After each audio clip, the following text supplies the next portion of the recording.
Welcome to Dwarven Forge Live. This is on the Anvil, episode 41. I know because I just asked Chris literally like 5 seconds earlier. It's technically cheating, but Hey, we'll allow it. welcome. Come join us to hang out. We're going to take you behind the curtain here at Dwarven Forge. Spend the next 2 hours talking about what we're working on, what we're thinking about. Give you a little insight into our process. Nitty gritty, down and dirty, real from my basement. I'm Did Nate. you did you pump me up? Oh, no, probably not. Are you... Yeah, they're saying they can't hear me.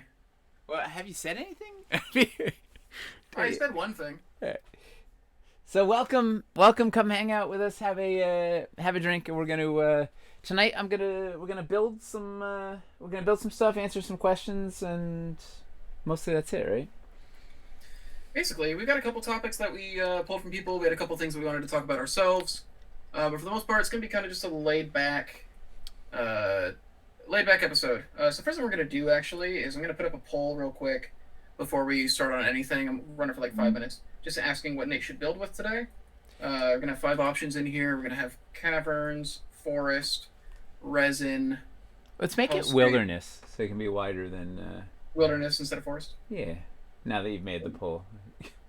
Okay. No, I haven't like set it All live right. yet. Caverns, wilderness, resin, hellscape, sewers. Is that good? Yeah, I think so. That's all. That's what I have it. I'm looking at what I have quickly at hand. And resin's a pretty wide open one because we could do resin dungeons, resin caverns, realm of the ancients, medieval building, ice, den of evil. Hellscape with Dread Hollow. I don't know. Let's see what people pick. So set that thing live. We'll see what people pick while we go. All right. While we go into the news. Yeah. Okay. Poll is up. Woo! Oh, so that means we have to go to the news. Here we go. Your favorite thing. The real deal. Oh, wait. I forgot my thing. News. It's the news. All right, now see we're now on a cool split screen, so now it's like super official. Yeah, let me put this down real quick. There we go. Yeah, we got a number of things going on today, which kind of surprised me. I didn't think we had anything, and then we actually filled this out pretty fast. So for the Kickstarter of the week, I guess. Well, that's what we just decided like at the beginning of before this episode we're talking about we're thinking we're gonna do one. We'll try and do a different one each week, and just do one each week. Sometimes we have two, sometimes whatever. We'll just try and just do one each week and do a different one each week. And the idea is we love, we have a lot of friends in the space, a lot of allies in the space, and it's nice to be able to amplify the voice of some smaller creators and our friends and just help other people get their dreams made. Like we love Kickstarter because you have this crazy idea, you put it out there, a bunch of people hopefully will show up and help you make it happen. So we want to help other people make it happen. We had we drove a bunch of people over to the Ghost Brushes, Ghost Tiny Redbeard boss, helped them out, and in fact we're going to start carrying his dry brushes in our web store. Not the new tiny ones, which I'm super excited about. But we're going to shortly, hopefully, still working out. We have to bundle them up and whatnot, but we're going to start carrying his dry brushes in order to complement our Picorni brushes. They have a whole bunch of dry brushes. Yeah. But anyway, that sort of thing. We love being able to help get the word out about stuff that we believe in and people that we're allied with and whatnot. Speaking of which, today's Kickstarter actually isn't a company that we know. I don't think we haven't. I've kicked some emails back and forth with them, and they'd love to do something with us. I just don't know what it would be just yet. But they're Dwarven Forge fans, and we've had a couple of little back and forths. But so at some point we may do something with them because they're cool. They're a 3D printing like miniature company in Mexico. Let's see, what's the Well, they're actual also name of their- Draco Studios, so they have like multiple smaller imprints now. I don't understand what's going on with their branding. They're doing this one under Layer, but it's under the umbrella of Draco Studios, and they also have another. I don't know. There's some, maybe it's like a shell game or But they don't just do 3D sculpting. They're also writing worlds and building games and adventures and whatnot. But it's like a creative studio, an RPG creative studio down in Mexico City, which is pretty Yeah. awesome.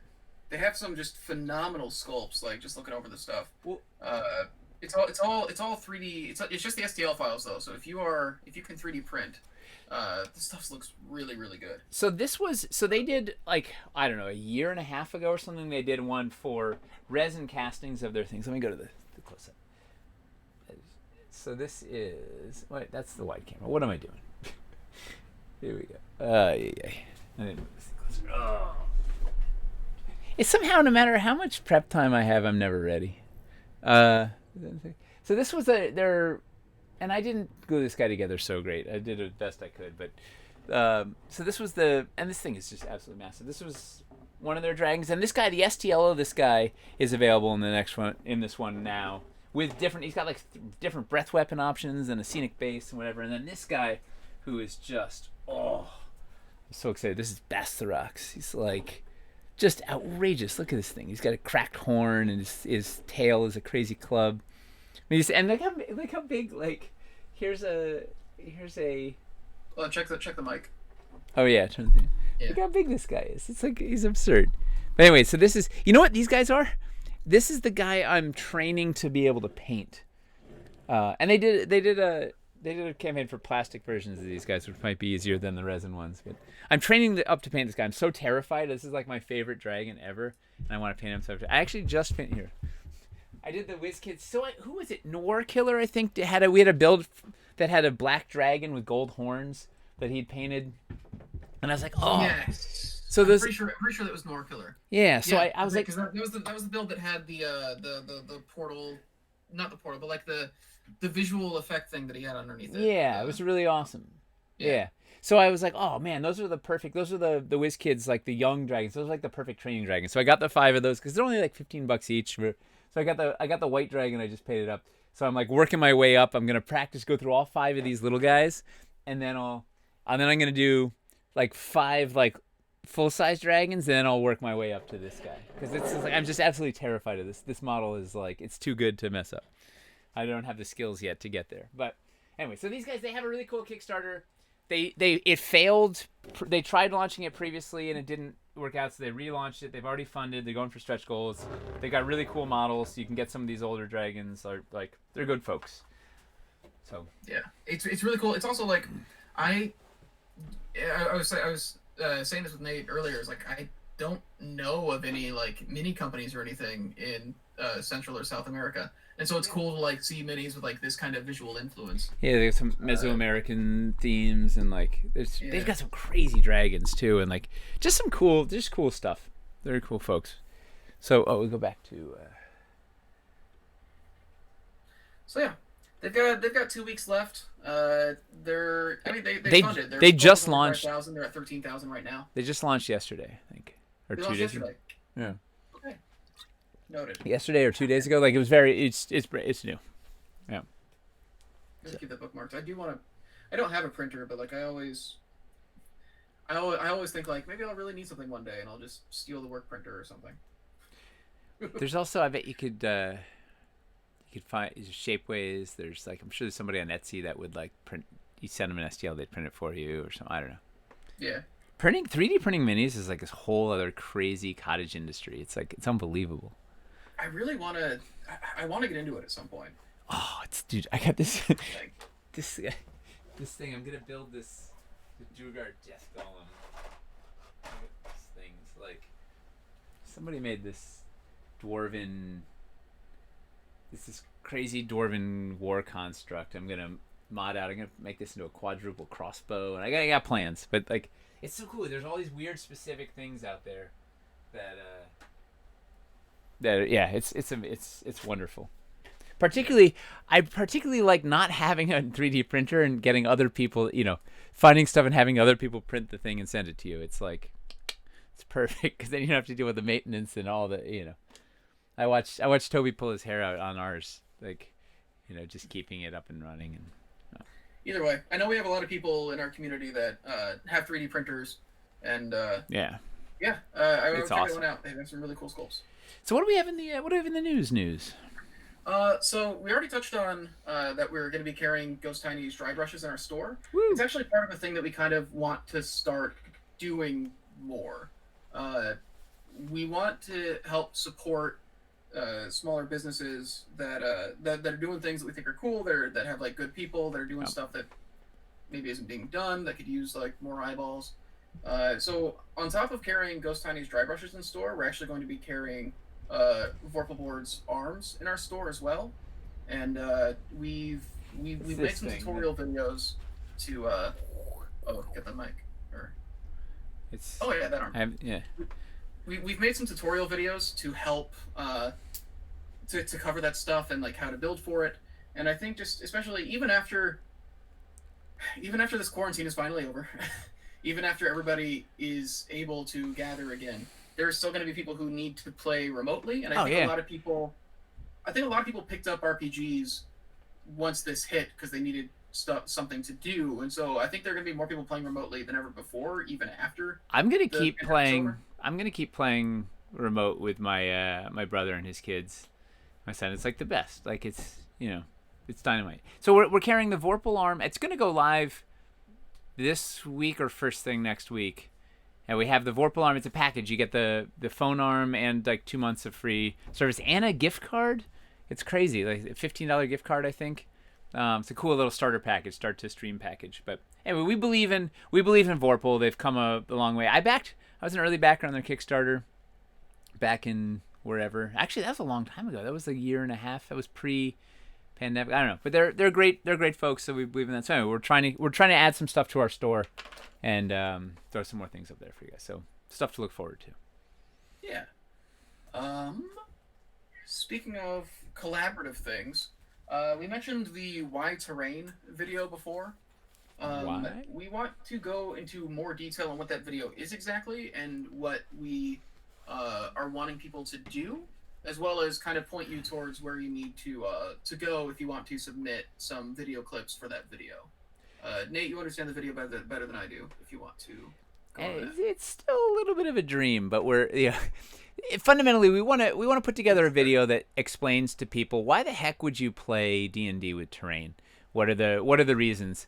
And we'd love to. We were looking to source some footage from you guys of your home game tables and your setups, and we have a sort of a potential shot list of the sort of things we're looking at or looking for from you, which we can actually Chris can read out. But the idea is we're going to sort of I'll frame the thing. I'll say, and we're sort of running VO, and then we'll be using, as we're demonstrating all this stuff, we'll be using a bunch of footage that whatever good stuff we get from you guys, plus whatever we shoot in the studio, just showing people actual. These are how it iterations of why and how it's cool and whatnot. So do you have that list from Selena? I do. I'll also post this list, so you don't need to memorize it here. I'll post this list on the Discord and the forums Yeah. after the stream tonight, so that'll be there for reference.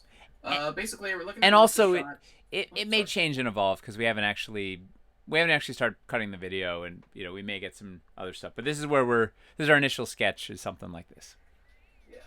So we don't need everybody to do every one of these shots, but these are the general shots that we're looking for. So we're looking for like a video of a DM revealing something cool, like a trap or a secret door. I know like stuff like if you guys have that dungeon piece where like the wall like slides out, stuff like that, just like kind of showing those traps bringing on players is kind of cool. LED pieces with a remote control, fog, or I don't know, anything fun that you put on the table. This goes. Yeah, and then players that are like really immersed in the scene. If you've got like a cool video of the players like reacting to you, like maybe taking the cloth off of a terrain tray with like a lit hellscape build that you've made for them, and just that stuff like you've all seen the responses that your players get when you bust out like a really cool build in front of them, and that's just it's like integral to the Dwarven Forge experience. So shots like that are really cool. Bonus points if there's a child involved because children have the most honest reactions. Yeah, they just go. He's like, "Yeah, that's all you have, Daddy. Where's the?" I'm like, "Come on, I stayed up till midnight building this. What do you mean that's it?" It takes a lot to impress Grayson. He's like not like nothing. Well, Well, I think with them it's a little with them it's slanted, right? Because they literally live around that stuff 24/7. Uh, uh, Shots of players moving their mini around a build, pointing out details. Something a DM may have hidden, like maybe they noticed like the trail in the forest or something. Just kind of showing like the playability of the pieces. Cool detail, like cool detail shots, like any of the hidden cool discoveries and whatnot. Line of sight, that's a good one. Line of sight shots. So just showing off like the way that our builds help with elevation. So that looking between trees or any of that stuff. DM looking over a build and then adjusting it. Like you're looking at it and going like, oh, you know what, I could do this, and like jotting down a note on paper or a computer or something. It's the best way to procrastinate actually writing out the rest of your adventures. Just keep tweaking your build. Yeah. And then like combat shots. Either you dropping a boss into the build, or a player engaging with it and using the terrain to like do something, like maybe your monk runs up a wall and then jumps onto the dragon's back or something. Just anything creative, like actually like using the terrain, showing off like why that terrain is enhancing the combat experience. And then like shots of people kind of counting out squares for movement, kind of showing off the way that the grid helps. And we prefer video for all this just because we are cutting together a video. But photos can still be helpful. I think there are some things where a photo could still be useful, like line of sight stuff could still be useful. And it doesn't have to be. It doesn't have to be a highly produced thing. Whatever. Literally, shoot something with your iPhone and send it to us. Like these are just real moments from real tables in the real world, making a fantasy world. Obviously, our preferred thing would be like widescreen video, just because. Don't shoot it vertically. Shoot it horizontally. Right? Yeah. Get your hold your camera this way, not this way. Because the goal is to put these into a video that's going to be edited in standard like widescreen format. Yeah. But so if you're interested, send us an email at ota@dwarvenforge.com on the Anvil. OTA. And we'll get you in touch with Selena and we'll start calling together some stuff. Yeah, and I'll be posting that, like I said, after the stream, I'll be posting this this list on the forums and Discord, so it's there for reference if you need it. Let's see. And then we've got other stuff. Where is it? Cool. Also, regarding the castle build of the month, this is I've answered some questions about this on the Discord, but we wanted to address it on stream to get everybody go over what the layout for the build of the month is going to be. This is for the one in April, and also talking about this kind of interesting thing, this experiment we're doing with it, where we actually have a regular version and a deluxe version. Nate, if you want to go over what those wound up being. It was such a doing a giant Vega build of the month is maybe not the greatest idea. It's been we haven't finished shooting because it was normally it takes us one day to shoot build of the month. On rare occasions, like I feel like it was last month we had to do a quick pickup day to just do the build tips. Whatever. This one it was 2 days of shooting and we still haven't done the build tips, much less the build guide. It's gonna be a mess. But so we got another day of shooting slotted to finish this thing out. But it's awesome. It's a very big. It's $2,000 worth of castle stuff, and it's a great selection of pieces. So many good ideas from you guys. What we're doing, a couple of things. One, we're gonna offer it unpainted, which is pretty awesome. But we do not have a ton of stock of either because there's a couple of just enough low stock items to bring the whole thing down. So there's like 8 unpainted and 13 painted available or something. Not a lot. But I'd be surprised if we sell that many anyway because it's pretty pricey. But we're gonna do a regular version and a deluxe version. And we got the name from Facebook. Mace posted it up on Facebook, and people suggested names. So it's Wyvern Watch Castle, which somebody suggested on Facebook, and then that rolled that into the story too. So it's just the best, man. Farming all this, getting all this community engagement, it's so fun. We get all this good stuff. So we have the regular version, and then the deluxe version adds in a inline tower and an artillery post, so there's more wall options, so you can really go wild, and it raises the price like another $300. But then it'll have a slightly larger gift card also to reflect that. I don't know. We're still hammering it up, but we have this new bundling software for Shopify, so it'll be two. So it's gonna be wild. So there'll be a painted version, a deluxe painted version, and a unpainted version. And if we have this stock, there'll be unpainted deluxe also, but I don't know. We'll see. It's gone from just trying to get one Build of the Month bundle up to now trying to maybe do 4 in one. I'm the biggest. I don't know. We'll see. But it's a fun way to get into castles if you don't have any castles. Like it's got a great selection. There's all the different tower sizes, square towers, and gates, and it's fun. It's some fun stuff. I'm excited. And it's cinematic. We went crazy. Like, it's really cinematic. We had a lot of fun. It might be just the movie of Gary Gygax rolling around throat chopping people through a castle, less so than, hey, here's a potential story you could do with your characters, your party. But I don't know. Imy's gonna be doing the voice of the villain, so that's the other thing we're starting. We're gonna do cameos, viewer cameos. Hopefully, one cameo each month. Do a little voice. Could regular and deluxe versions be the future going forward? I think it depends on how this one ends up going, right? This is kind of an experiment for us to see if there's appeal in having like an upgraded version. And it's probably the worst one to try and experiment with because it's like the least accessible. It's the $2,000 one. Normally we try and target between $200 and $300, and this is 10 times that. But yeah, well, at the same time though, if you're spending $2,000 on a castle, what's another $300? And it gives you more options and it builds and those sort of theory. But I couldn't even fit it on the camera. I was just like, but I don't know. We'll see. We'll play around with it. If there's a build that makes sense, if a deluxe version makes sense with the build, like if there's like, hey, you could have added another cool thing. Like we could have done the forest one. What was that? The Root of All Evil. We could have done a deluxe version that had a cave set in the back. Would have been kind of that would have been a perfectly appropriate one to do it for. We didn't have the technology yet. We hadn't gotten there. But yeah, we'll see if it makes sense. If it makes it cool. If it builds a cool thing. And we can do it, yeah, it would be fun. So we'll see.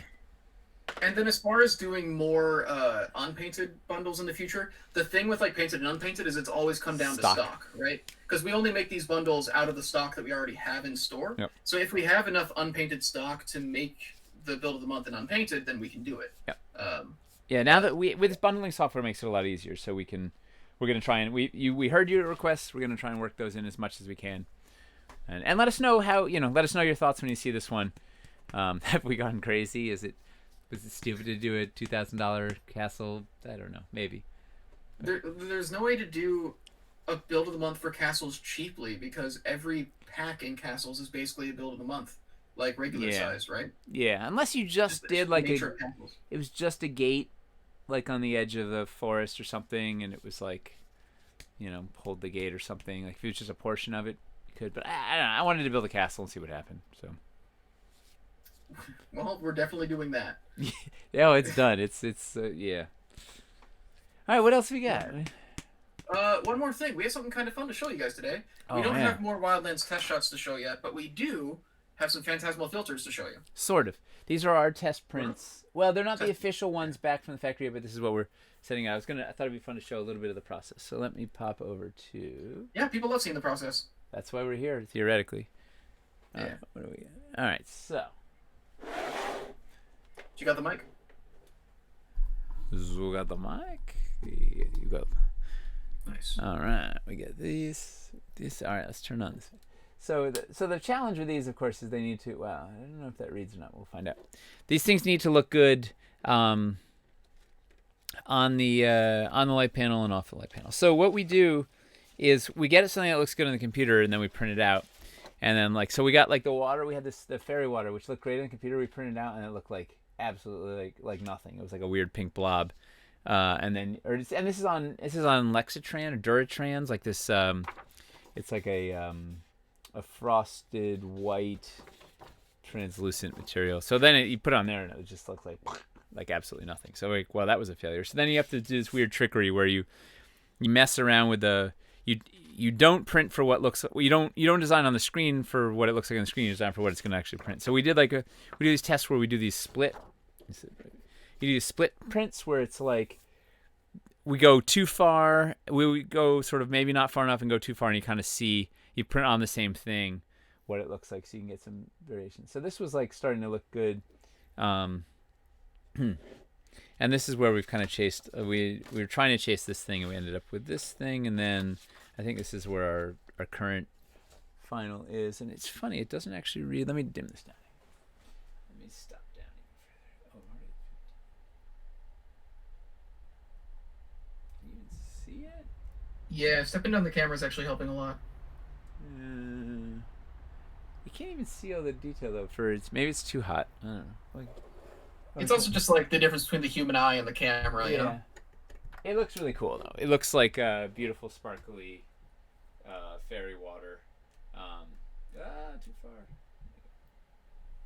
far. Anyway, it's a wild process, so we'll have some else to show. But these Phantasmal filters are neat because it really just, when you put this then with our cool, like the glowing, you put it in the Oracle pool or build a banks around it or whatever, you can make like little. Actually, should we do that? Maybe we go for it. Build one of these into a build. Do we get the results on the poll? Should we run the Yes.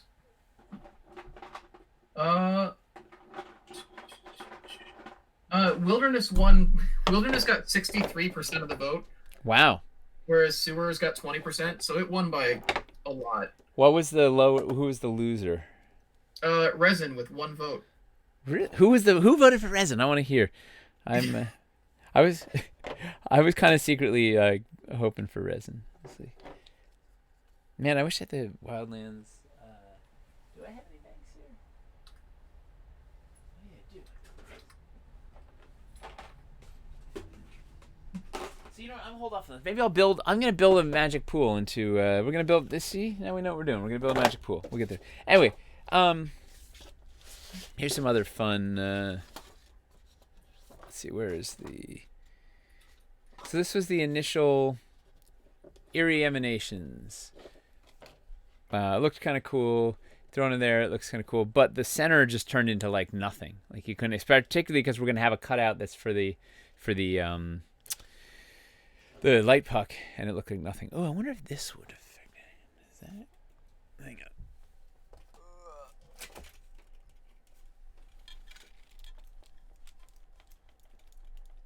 Boy, that is hard. I need to put a switch on this light. Yeah, that did absolutely nothing, huh?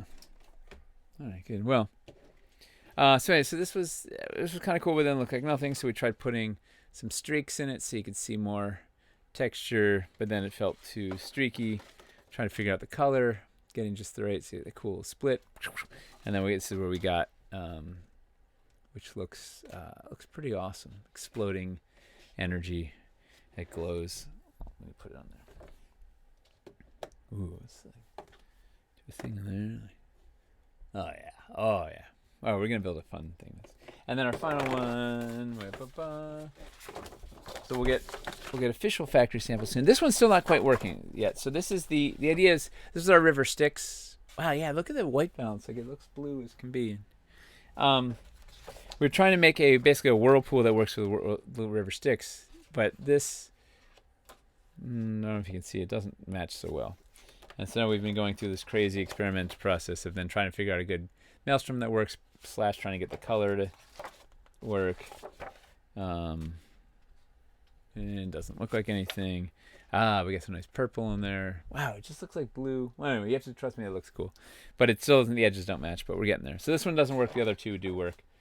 So we'll get there. But all that just for a couple of pieces of art. Right? It's every step of our thing that's it. It's just like a million little steps to get one thing up. All right. Do we have anything else we need to talk about, or should we build some stuff? I think we can kind of get into building. There have been some questions about Wildlands. We were planning on talking about it a bit today, anyways. Wait, so one more thing. This is an important one. So, our fogger, right? So, ooh, look at that backlight. Oh, yeah.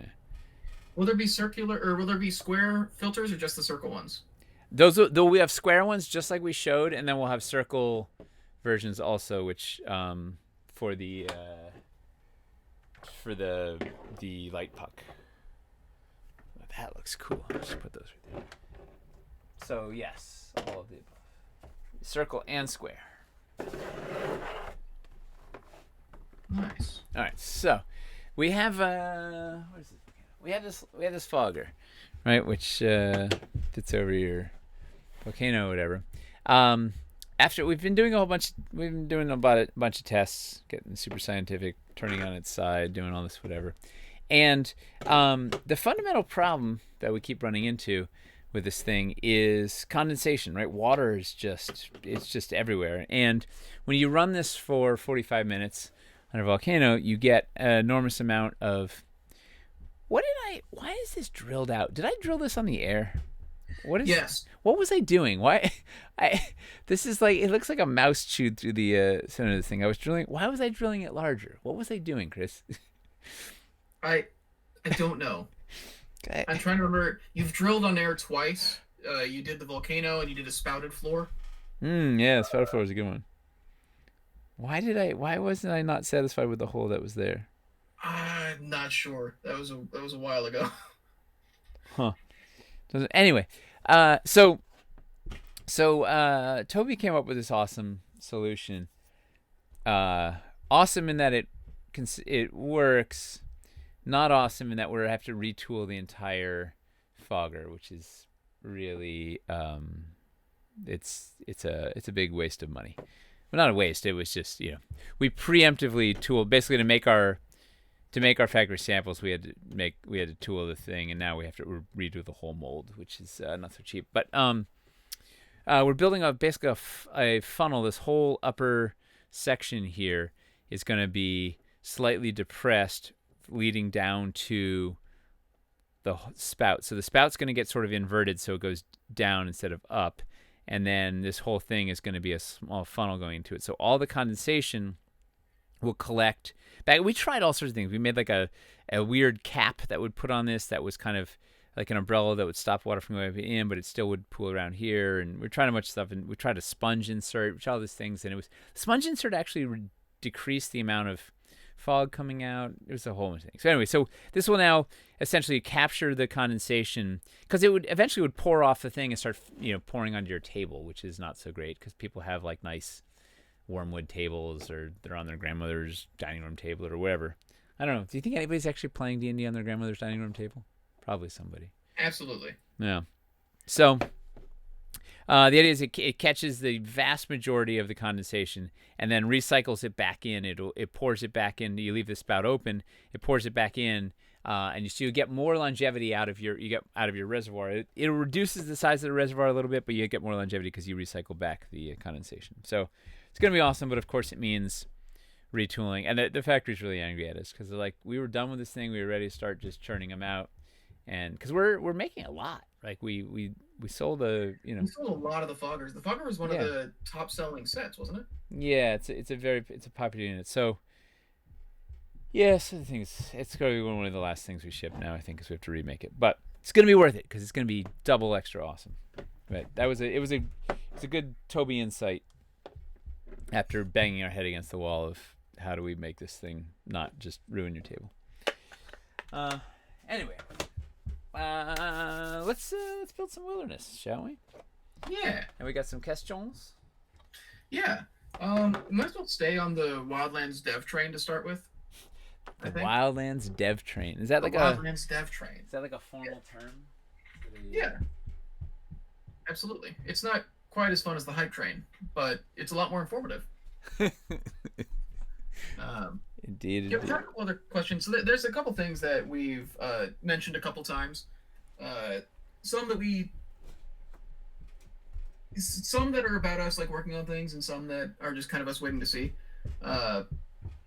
We don't have an answer on the waterfall casting color yet, do we? No. I suspect it's gonna be clear. I don't know. We will. Actually, I guess the other waterfalls are blue. I don't know. I mean, I'm gonna stop speculating. It's gonna be some. But as soon as we know, we will let you guys know. You've got a bunch of stuff in your face on this camera view. Yeah, it's a second camera. I'll move. Yeah. If it's what it's got to be, it's what it's got to be. It's But, yeah. It's not actually live right now. It's. I took the overhead cam and I put it on this thing so I could do the kind of the fun POV cam. But it was literally like POV. It was like right in front of me. My high tech rig where I just clamp a camera to the Vorpal arm. It's totally what it's designed for. nice. Yeah. It's very flexible. Hey, let's talk about this build before we talk about questions. Okay. So we're gonna do a wilderness build. So let's get let's put a Phantasmal filter in there. So the first question is, am I doing eerie emanations or am I doing the Fey pool? All right, so I'm doing magic water or am I doing glowy green death? Or we do both. I set up 2 light panels and we do 2 different glowing things. Maybe that's the gag. And I was making a poll for this, but now that you've said both, like that's what people are gonna pick. So. Was anybody not gonna pick both? I can run the poll, but I guarantee both okay, of you will win in a landslide. It's that thing of if you ask the internet if you should do something and it doesn't require them to put in any work or anything, they're going to say do it. Because it doesn't ask anything of them. Do we do Cats or Jean-Claude Van Damme? They're like both. I'm like okay. But I'm thinking of 2 things the internet likes. Yeah. Yeah, a bunch of people started shouting both, and then I think because I said everybody's going to say both, a lot of people then started being contrarian. People saying green for St. Paddy's Day. Oh yeah, happy St. Patrick's Day! Woo! Yeah, both is winning. 58% of the vote with Glowy Green Death and Magic Water both at 23. So. Okay, now. All right, so what's the story? I'm thinking I have a foresty area with the Fey pool and like a mountainy area with the green emanations. It could be the Fountain of Youth and the Fountain of something else. Necrotic, the famous necrotic fountain of not youth. Fountain of Youth and Fountain of Age, or Fountain of something, I don't know.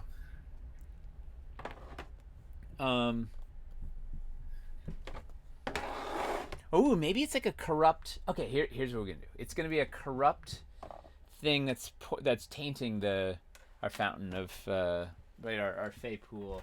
Man, I wish I had a whole bunch of Wildlands pieces here. I could do. Okay, here's the thing. I could do. I could put this under a spirit tree. Would that be cool?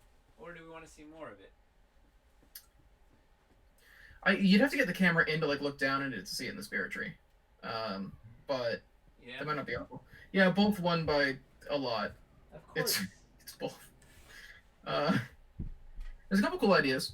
Merc says portals to the Feywild, 1 to the Summer Court and 1 to the Winter Court. Ooh. A Dwarven Forge Angel is still trying to fix 2 areas, mountains and forests. They're connected by a fountain. Goblins versus Merfolk. the Fountain of Slight Pain Relief. The Fountain of Entropy. Fountain of Slight. You know what we could do? This could be a portal to the Shadowfell, and this could be a portal to the Feywild. We could do like mirror portals. Now I wish we had the Threshold of Worlds. Or we could do this. Could be to the winter, and this could be the summer. Sealy unsealy thing, something like that. That's not crazy. And then glowing green death just sits by the wayside. Unless we get just absolutely bonkers and do 3 glowy things. They're gonna say yes, do 3. So let's just do 3. Wait, hang on. We might not say yes. It might be too crazy. We might be gilding the lily here. We might be. We might have gone too far. The Fountain of Gradually Aging. The Fountain of Where's my spirit tree? I've got. Everybody's saying do 3. Oh, you son of a. The astral plane called it. Wants in on it too. So 1 Shadowfell, one Feywild, 1 astral. Astral plane say, "Hey man, you Or forget about what's me?" the one, Mount Celestia? Yeah. I love Mount Celestia. That's like one of my favorite. Yeah. Hold on.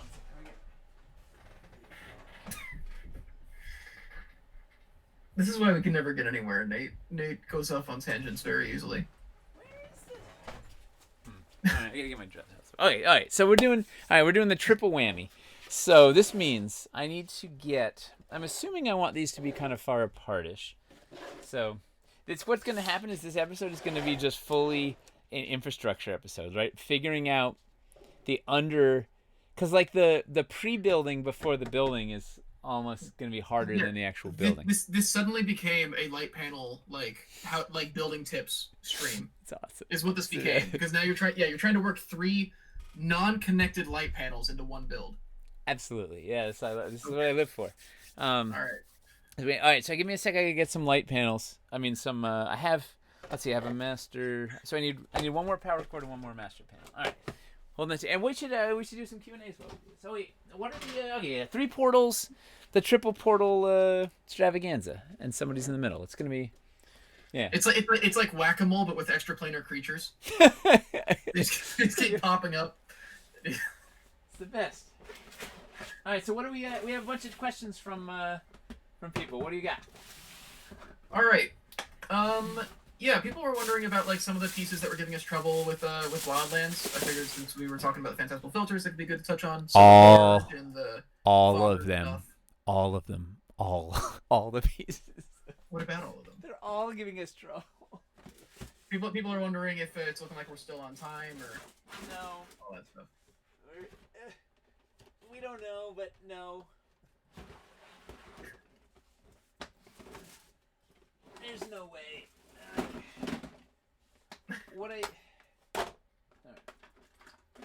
What I suspect is going to happen, luckily, thankfully, I'm not in charge of shipping, because we would never ship anything if that was the case. Yeah.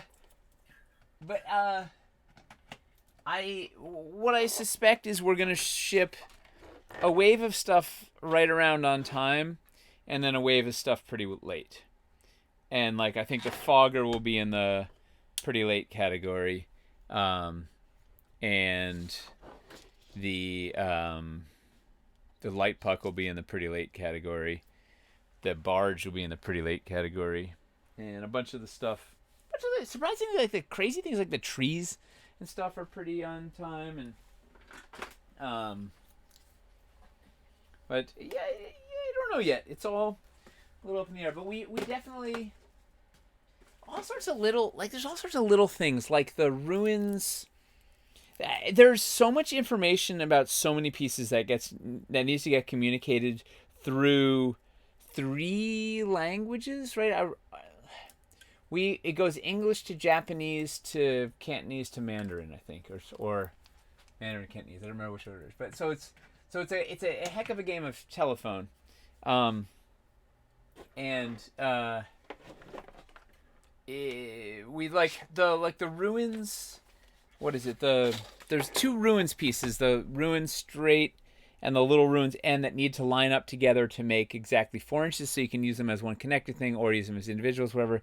And that one of those was off by a 1/4 inch or something. So that is there's just like there's 100 little things like that, that are kind of getting us. And then there's 100 pieces that work fine, but there's a. So people are wondering if that means that if they have those problem pieces that the entire order will be delayed, or just we'll send them stuff that doesn't involve those, and then I don't know. I shouldn't be telling about it because Jay gets all upset because until we actually know what's going on, he doesn't want to give people the wrong idea, get them worried or whatever. But so the answer is we don't know for sure. I don't know, and none of it. It's all just I'm all guessing, and it could be wrong, but just sort of based on the speed. If we didn't care about the pieces, we could probably ship on time. But there's all these little things like we want, like that ruins thing. Like I'm making them. They have to. There's some resculpting that has to happen on the front of the ruins pieces because those need to line up because we need to be able to do this thing. Like there's all there's a lot of little things. There were that through the pole accessory holes were missing from the hole null, right? It's supposed to have 3 little tiny pole accessories. Are you going to use those? Probably 90% of the time you're not going to. But I told you they're going to be there. They're useful when they are there, and they're supposed to be there. So, it's little. Oh, you're there. You know what I did for all my so light panels, right? There's a master panel which has the power source, and then there's like the panels that get driven by it. I don't know what the common it used to like. There's in old like engineering terms, it was like a master unit and a slave unit. And I don't know what the modern parlance is, but I had to put stickers on the back of all the master ones because you can't find if you have a stack of like 20 or 30 light panels. Trying to find the masters in they all look identical except for it has a little tiny power port. I wish we painted the bottom red or something, but anyway. So yeah, so we're trucking along. The stuff is looking great, and we're taking the time to make it great. But I don't know where we're at, like in terms of actual deliverable timeline. I do not know. All right, let's go to this camera for a second. I do know we always choose, if we have the choice between being on time and having a better quality product, we always choose the latter. So it looks like driver gets used, driver and then something else, and then main gets used in coding instead of master. Main, what's the subunit? Main and sub? Look at that. Probably. Those are great on the light. Dom and sub, is that the new? They kind of blow out the webcam a bit. Yeah, they do. Well, I just need to drop the stop down as low as it can go on the DSLR to Look at that. If I just change the light on one, it affects the whole. Wow, that's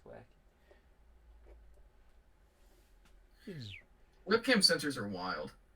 That's apparently master slave is still used regularly in engineering. Huh.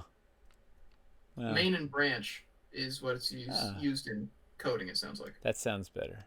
Yeah, that seems like it works for most things. That makes sense because it literally, like those light panels branch off of the main one, so. Yeah. Does it look like this is still on? It's not. It does, yeah. Yeah. Webcam sensors. That's not. Anyway, all right. So I got a bunch of these plugged in. We're gonna get a bunch of foam core. All right. What other questions do we have? Well, we. Okay. We've had somebody ask about Gen Con, so I think we should talk about it right now. Yeah. Because I know it's something we wanted to talk about anyways. Gen Con just announced, like, their plans, basically. Yeah. Which is what September 15th? That September 16th? It's like 16th through 19th, something like that. It's like mid-September for a couple days. So here's my take. So first of all, if I've learned anything through these last, I don't know, how long has it been?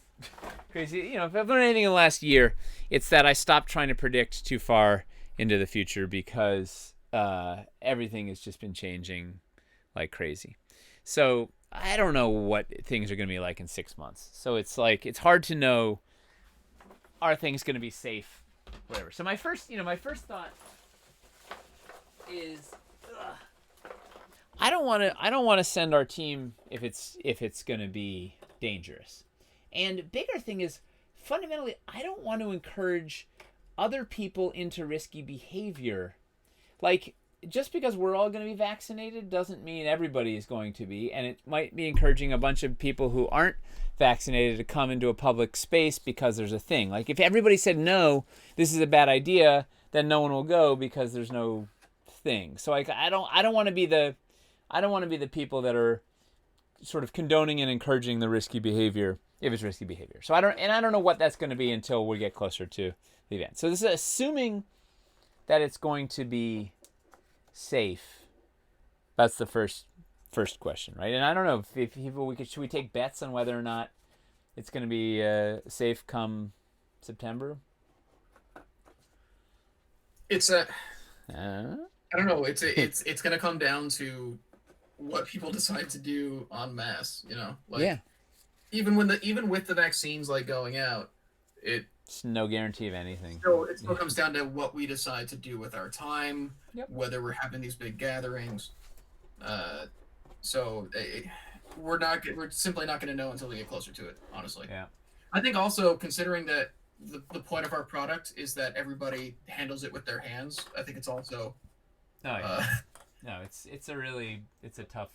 And I don't want to make anybody on our team go into a risky situation or be uncomfortable. It's like, yeah. So that's one thing. So then here's the bigger problem, right? And not necessarily bigger. Like that, dying is probably the biggest problem you can have, right?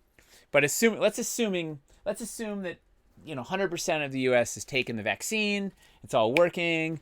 There's no, there's like we're living in this harmonious world and things are great.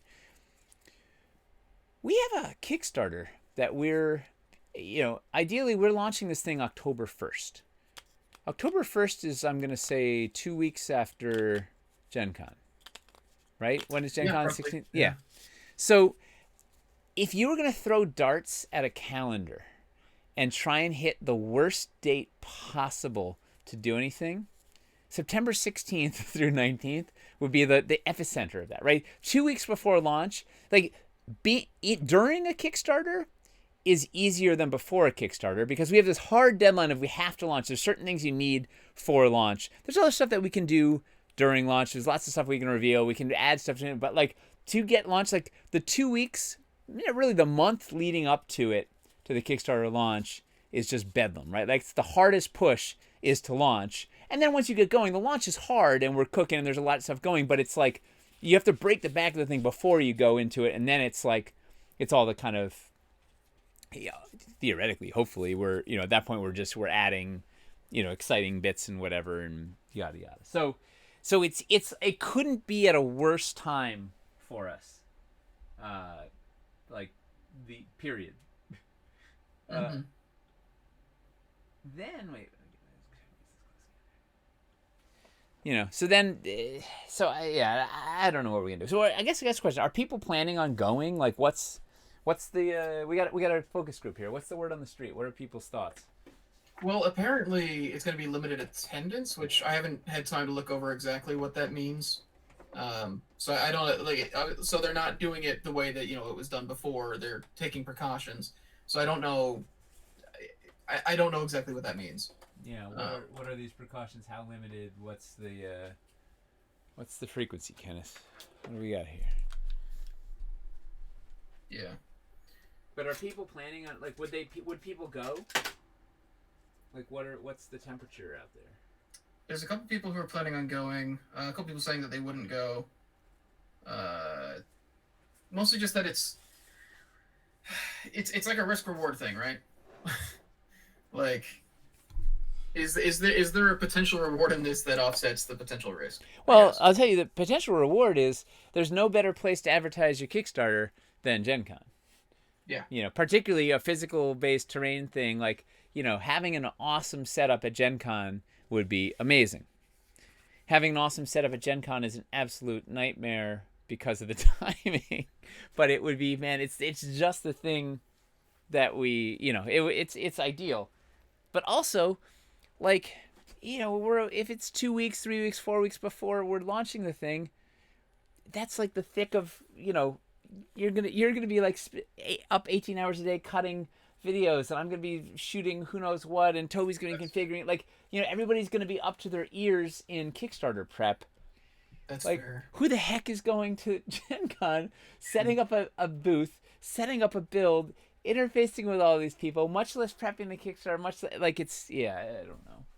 It's stressing me out. Yes, that is true. Even if there was no pandemic happening, this still might be like a prohibitively bad time for us. It's I don't know. I'm maybe I'm panicked. Maybe only send people that didn't have to be like getting stuff out, which I don't know how many. I don't know who that even applies to. Chuck and Casey. You just send Chuck and Casey go. Yeah. But even then, we're gonna need Casey in the office. We're gonna need, like, yeah, it's I don't even know. We're yeah. You know who's going no matter what. Stefan. Stefano.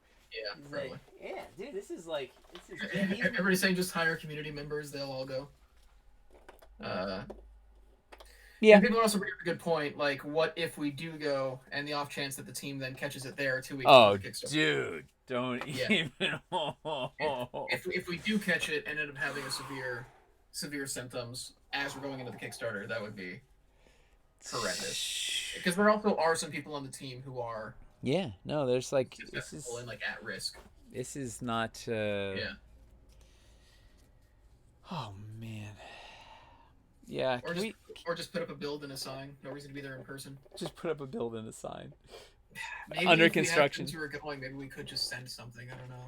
Yeah, but we gotta be the answer. Like, We'll have to think about it when we get closer to it. But yeah. No, it doesn't seem like a workable thing for us to be there. I'm panicked about it already. Can we It, just it, can't it can I seems just like it would be easier for us to. If I ask, I mean, I guess primarily me and a couple other people who aren't involved in the physical product making stuff as much, to maybe design some sort of online like hype blitz experience? leading up to it, Yeah, as opposed yeah, to yeah. because then I could still be doing stuff at the office, Yep. but be prepping some games leading up to it or something to build like hype before launch. Although it's still nothing is like the power of our stuff is the physical, like being able to touch it, see it. Just send Rabbit and let him talk about castles the whole time. Doesn't even mention it in Kickstarter. He's just, If they ever restock this, yeah. if they ever restock these sets, you should get them. Yeah, it's Talk about castles and resin. Let's see. Accept applications to work your booth. Yeah, I guess that's the funny thing is conventions were already notorious for like people getting sick at them anyways. yeah, no, it's the whole thing is. Hey, what's a miracle is we went to PAX right before the world blew up, and we didn't catch it. Like it was a miracle. Yeah, that was like one of the last things we did was go to PAX East. Dude, it was February 29th or something, leap year day, and Yeah, like yeah. Some of the earliest streams we did was making the build that you were taking to PAX. Yeah, no, that was like, that was right in the danger zone there, as it were. Wow, this was really kind of therapeutic, just paving everything with foam core risers. And that's it. That's the build. Hope you guys. It's combating my terror over Gen Con. Like I seriously, like here you go, look at that. That's all. You guys were lucky. Folks at work got hit with it just when it started. It was bad. Here's the thing. It might have gone through our office. Because there was a time. Do you remember? Like, in February, I feel like there was a time where, like, every week we had, like, 3 people out that were just, like, super sick. Maybe. Like, but how would we have gotten it that early? Like pre-PAX? I don't know. I didn't have the antibodies. I did the antibody test, so I never had it. And it's chances are, if somebody in the office had it, we all would have had it. I know Gabe got it after we vacated when he went down to Philly. But other it's just than that, it's just something I went back and like thought about because I was thinking it was like yeah, like a month before we ended up quarantining, we just had this just like awful like I know I was like sick for a week. Tyler was laid out for a bit. Janet was laid out for a bit. Like there was something that went through the office. Yeah. I'm not sure what it was entirely. The COVID warm up, the opening act. Wow. Well, anyway, that's Gen Con. Let's talk about something else. Yeah. It is 8 o'clock. We could do the fan building giveaway if you wanted to. Yeah. Man. It's already 8. We're already halfway through. You haven't even started putting pieces down yet. Yeah, this is the hard stuff though. The pre building. With light panels, yeah, absolutely. Right, but I got 3 of them in there. I got power theoretically routed out to the sides, so we can. What we're gonna dress them and which one's going where and what we're gonna dress them with, who knows? We'll get there. All right, yeah, let's do the. Oh, so what's our giveaway? No, our code word. Good question. What's relevant? What's come up recently? Conventions. Oh. Convention. Just Gen Con. Con crud. Yeah. All right, we'll do crud. Just CRUD. Type crud in chat if you want to enter the giveaway.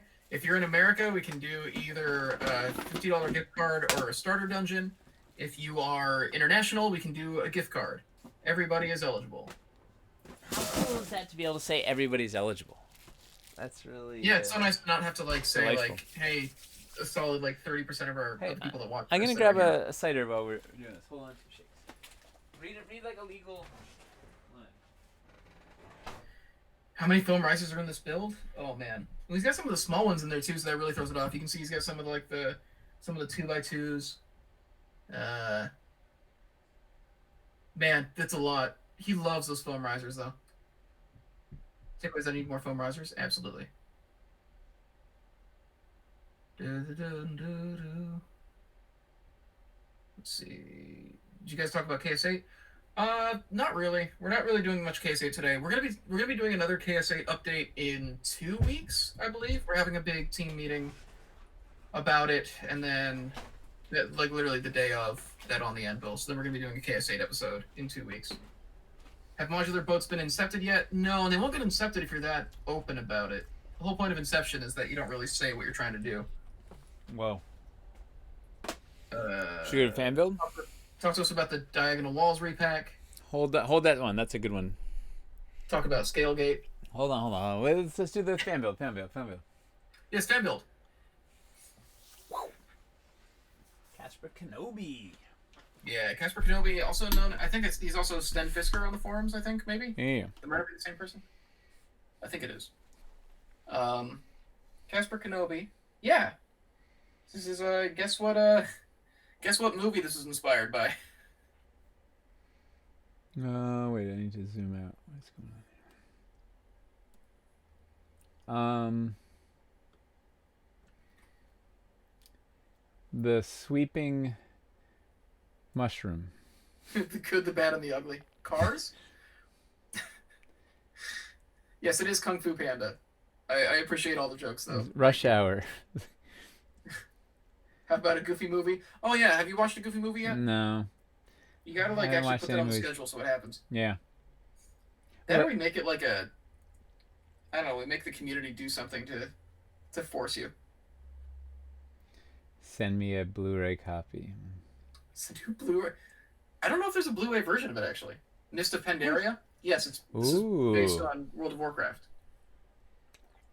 The backdrop's really nice. Yeah, that's one of the things I liked about it. I like the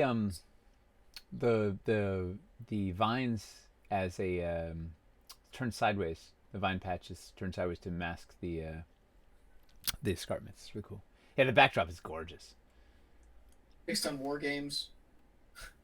Just all war games. My other favorite bit is the using the necrotic sludge as like the pool, the water. It's like dark forest water. It's brilliant. Definitely makes it seem like the more I look at it, like I hadn't thought about it this way, but that'd actually be kind of a cool little plot thing you could do.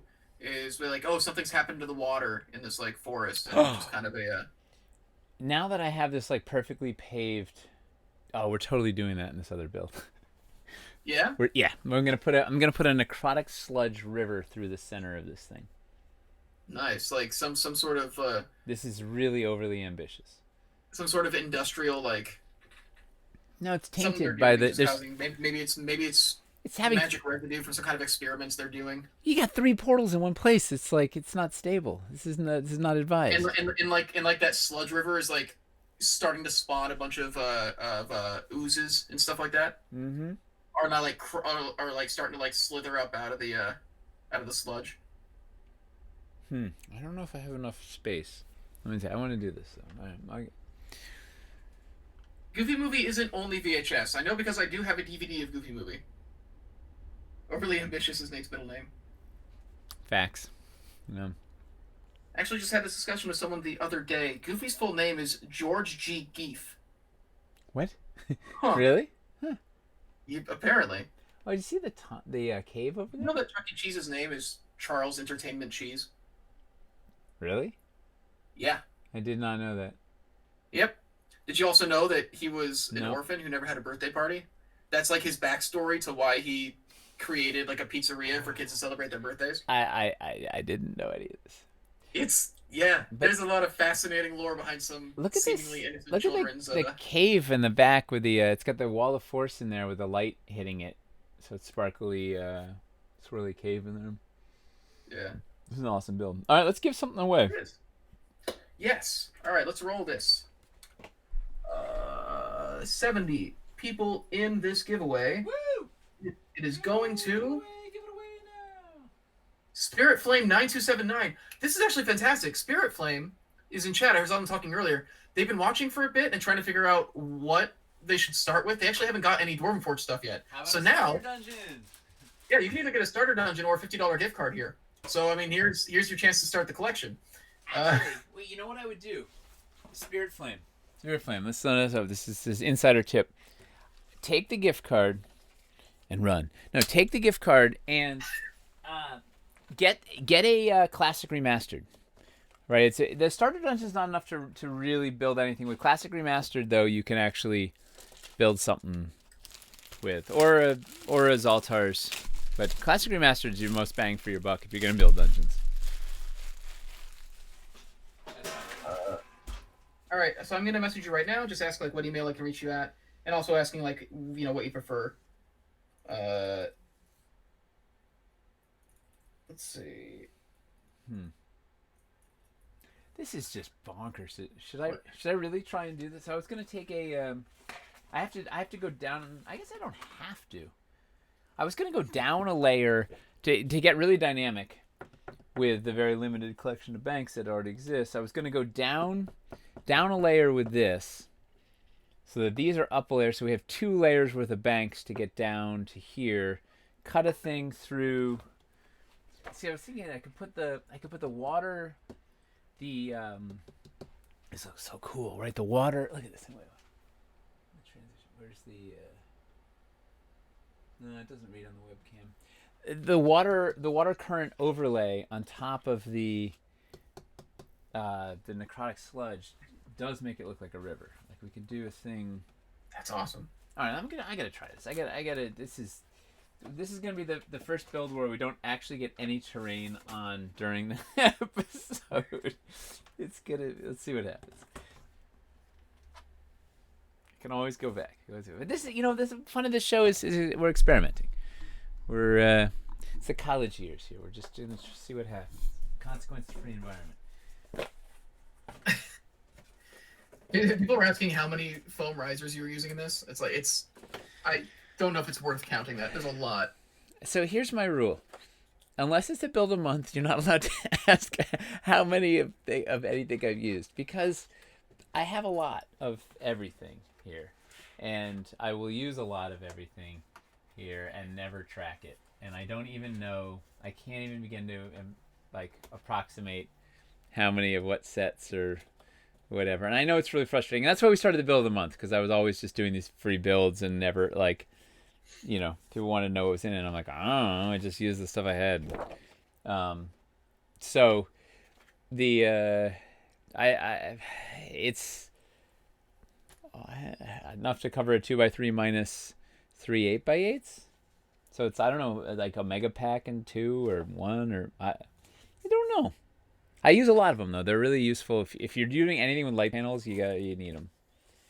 People are debating whether Classic Remastered or Zaltar's Game Room is the better starting set. Well, here's the best answer: is both. You get them both together, and then you get all the flashy stuff from Zaltar's. You have all the bread and butter from Classic Remastered. Off you go. Yeah. Of course, you end up now spending. You got $50 free, but you end up spending $180 to get the $50 free. But I'm very excited to see this come together. Well, tune in next week to see it. Now, do I do a straight? I think. People are saying just save it for the next build of the month and get a bigger gift card. Ooh, big piggyback on those gift cards. Yeah, well, this build of the month is not a good way to start your Dwarven Forge collection. It's a $2,000 castle is maybe not the answer. What about the lever chambers? To be fair, Ooh, between the everything's dungeon and great. caverns, we got a lot of good little starting sets now. Facts. Oh yeah, if you're in the Yeah. caves, those starter caverns are dynamite. I think dungeons are generally the best thing to start with altogether. You mean it's not called Caverns and Dragons? Caverns and kobolds. Ooh. Well, there is tunnels Cats and and kobolds. trolls. There's some... Yeah. Man, I wish I had Wildlands Banks a full. You know, I guess I'm echoing up. Everybody, what everybody's saying. You know what I have? What do I have here? I have. My cat is audibly snoring about 2 feet from me right now.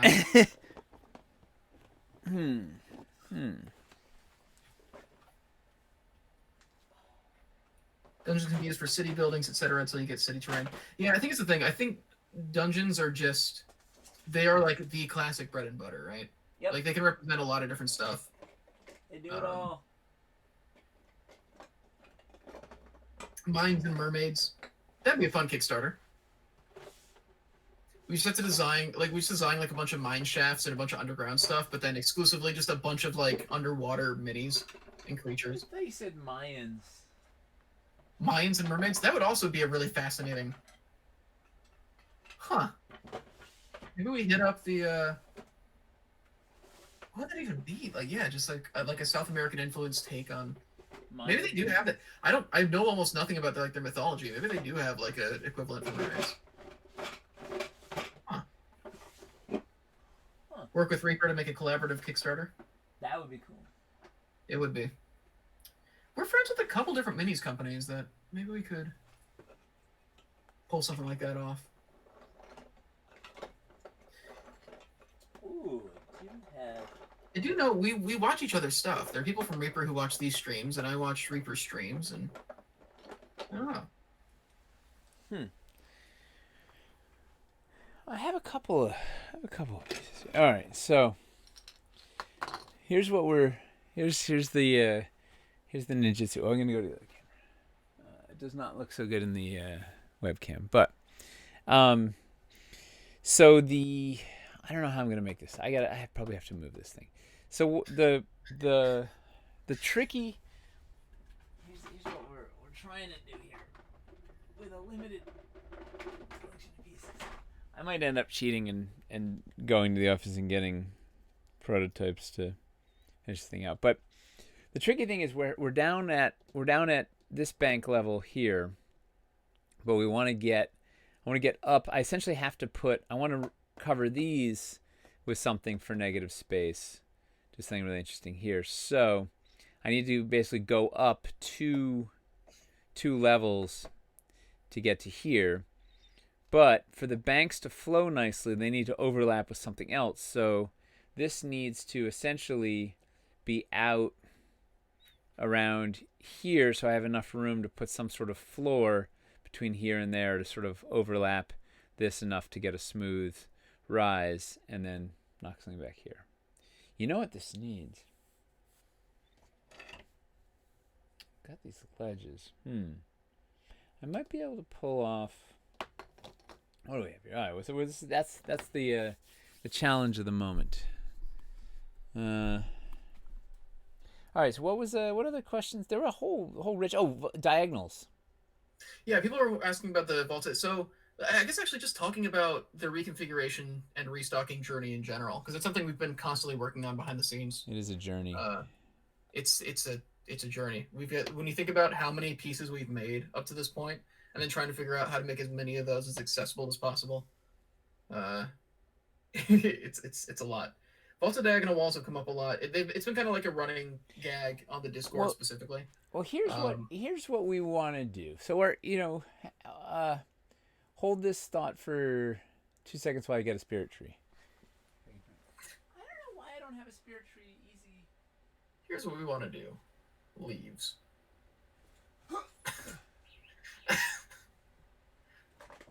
I know you guys can't see my angle, but Nate just did a short hop to try and see on top of a shelving unit.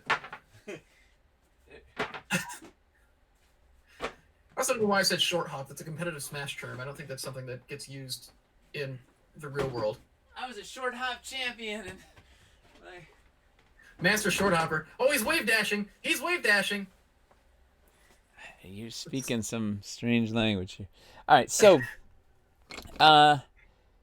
what we're fundamentally what we're trying to do is have more stuff in stock, and it's a crazy chain reaction. Like it's in order to have stuff in stock, we don't have enough working capital to have all of our sets. We have way too many sets to keep everything in stock all the time.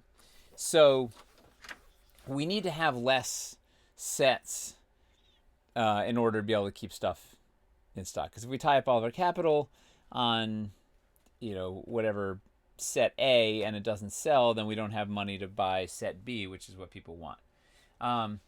So we're trying to streamline our sets so we've got better. We can hopefully offer sort of all of our pieces in less sets because our sets were configured for Kickstarters, not for the web store. So part of that effort is kind of identifying what are the things that we want to have in like core sets, and then what make good add-ons, what stuff that we can actually restock because we want to order it. We need to get a high enough volume on the thing, and like our Caverns Deep encounters are basically unrestockable because they're. I went out of my way to make as many a large variety as possible, like the biggest variety you could possibly pack into a set into each of those sets, so that they would be really good offerings for the Kickstarter, so you can get a whole bunch of different things, whatever. But it makes them really hard to stock because if you have one of 30 different items, you're casting, and we only want to stock 300 of the set. We're only making 300 of the piece. We can't do that. We got to make 3,000 of them at least. So it's a whole mess. So anyway, part of that is we're reconfiguring our dungeon. We're working on the dungeons now. So the idea. Oh, wait a second. Apparently, I'm frozen. Oh yeah. Yeah. Hey, you having a hard here? Let me turn off your video and turn it back on.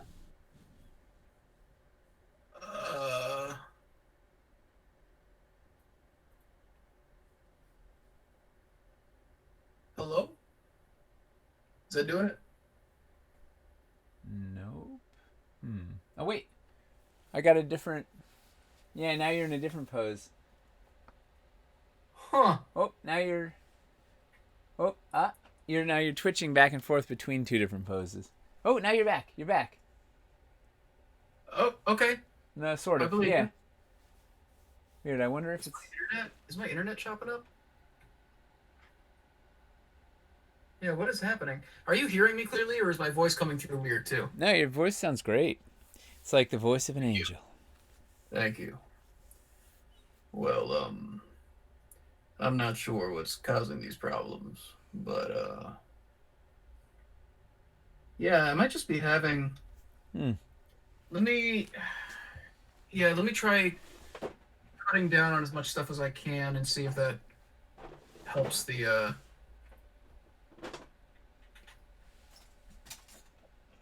The rainbow connection. Oh, I can cheat. I got it.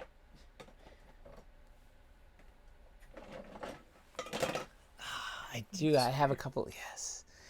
Wildlands for the win. We got.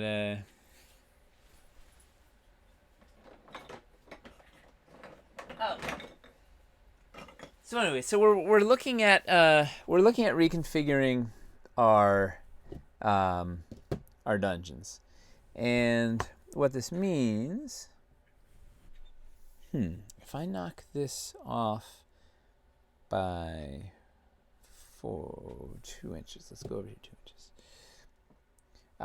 We're doing a vaulted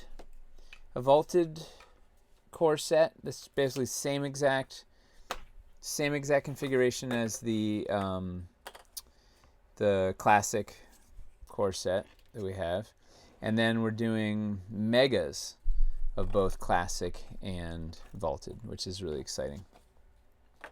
And for part of that, we were actually literally just talking today about diagonals and the desire for them. But we're gonna have basically we're trying to break our sets into the difference between. Well, you are crazy frozen again. Yeah, I don't know what it is. My internet might just be going. I don't know. This is weird. Why is the audio coming through? I don't know. Has it I'm trying become to an? figure out. Are we an audio podcast now? We might be. Uh, oh, this is- Maybe you should just get rid of my face. And then we. What happens if you turn off your video for a second? Oh, and you're out of the thing. Didn't we already do that? Let's turn it off and leave it off for a second. It's a trick. We're just kidding. Video off.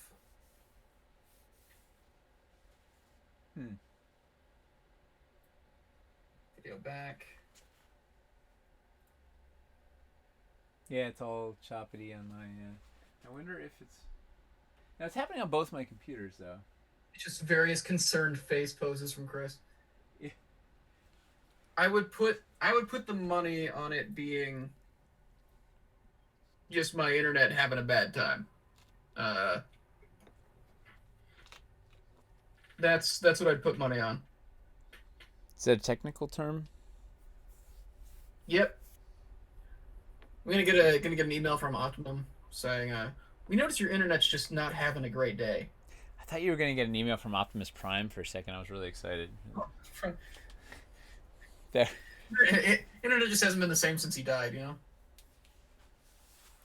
But he came back. In like the cartoon, didn't he like die and like die for good? Yeah, in the Transformers movie, he died and they brought him back. I thought in at least one of them he was like gone for good. Not that I recall from. I'm sure someone watching knows it for. Where did I put my bucket of stilts? I have like 3 different buckets of stilts so that I never don't have them, and I can't.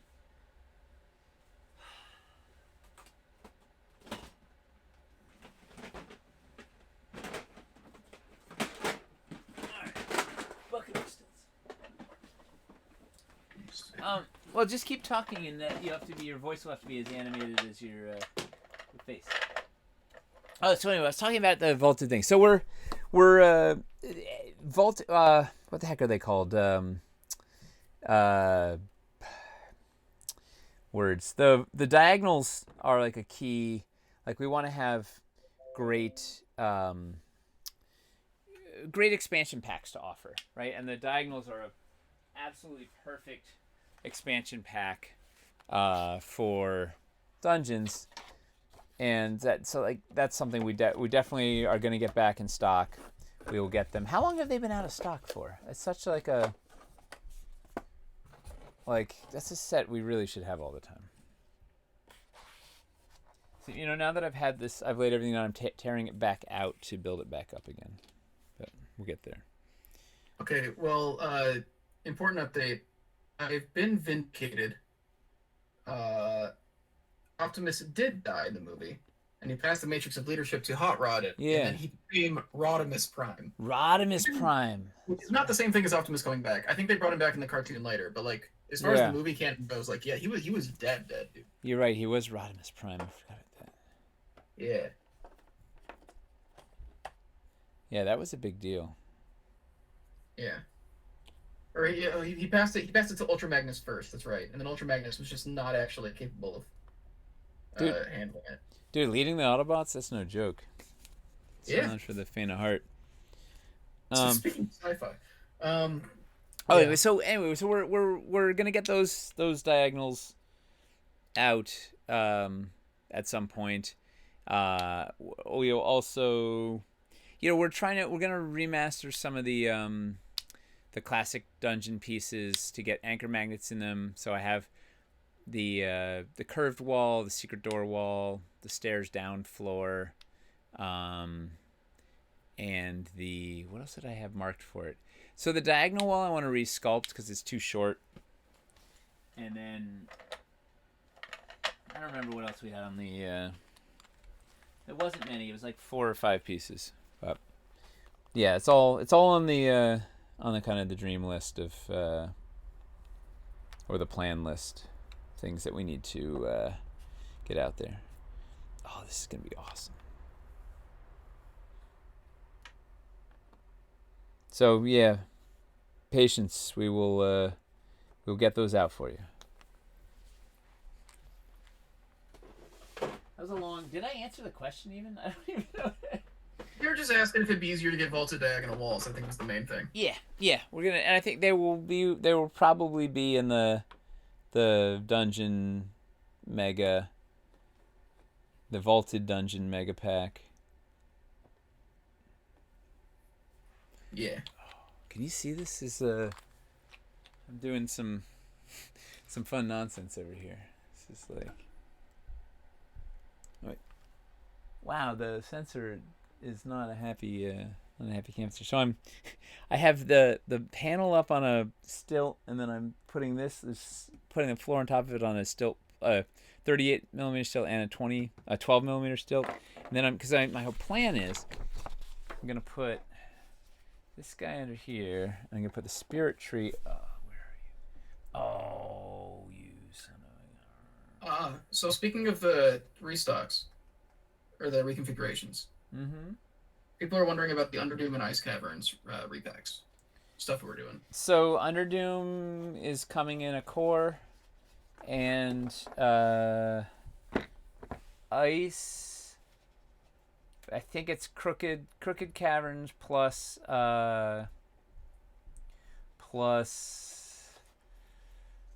just the core. I think that's what we have.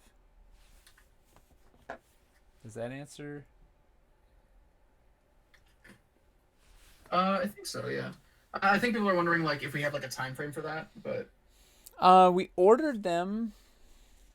I think we 4 or 5 months. You know what? Yeah, they'll probably August or something.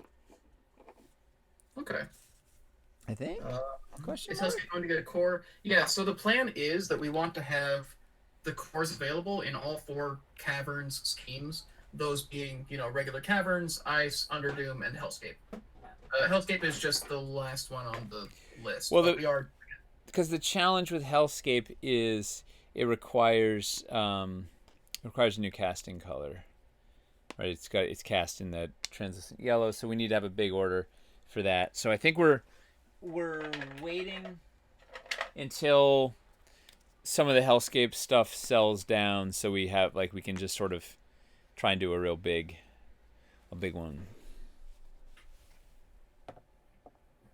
Let's see. So I put a terrain tray. I don't know if you can see this. I put a terrain tray down underneath this because I wanted to build. So I'm building with stilts here, and what I like to do, because it's things can get a little dicey when you start going up a bunch of levels. I put the magnet of the stilt down on the terrain tray to keep it from slipping around, and then I put a magnet stilt to the anchor magnets of the pieces so that everything kind of hangs out in place and doesn't wander off.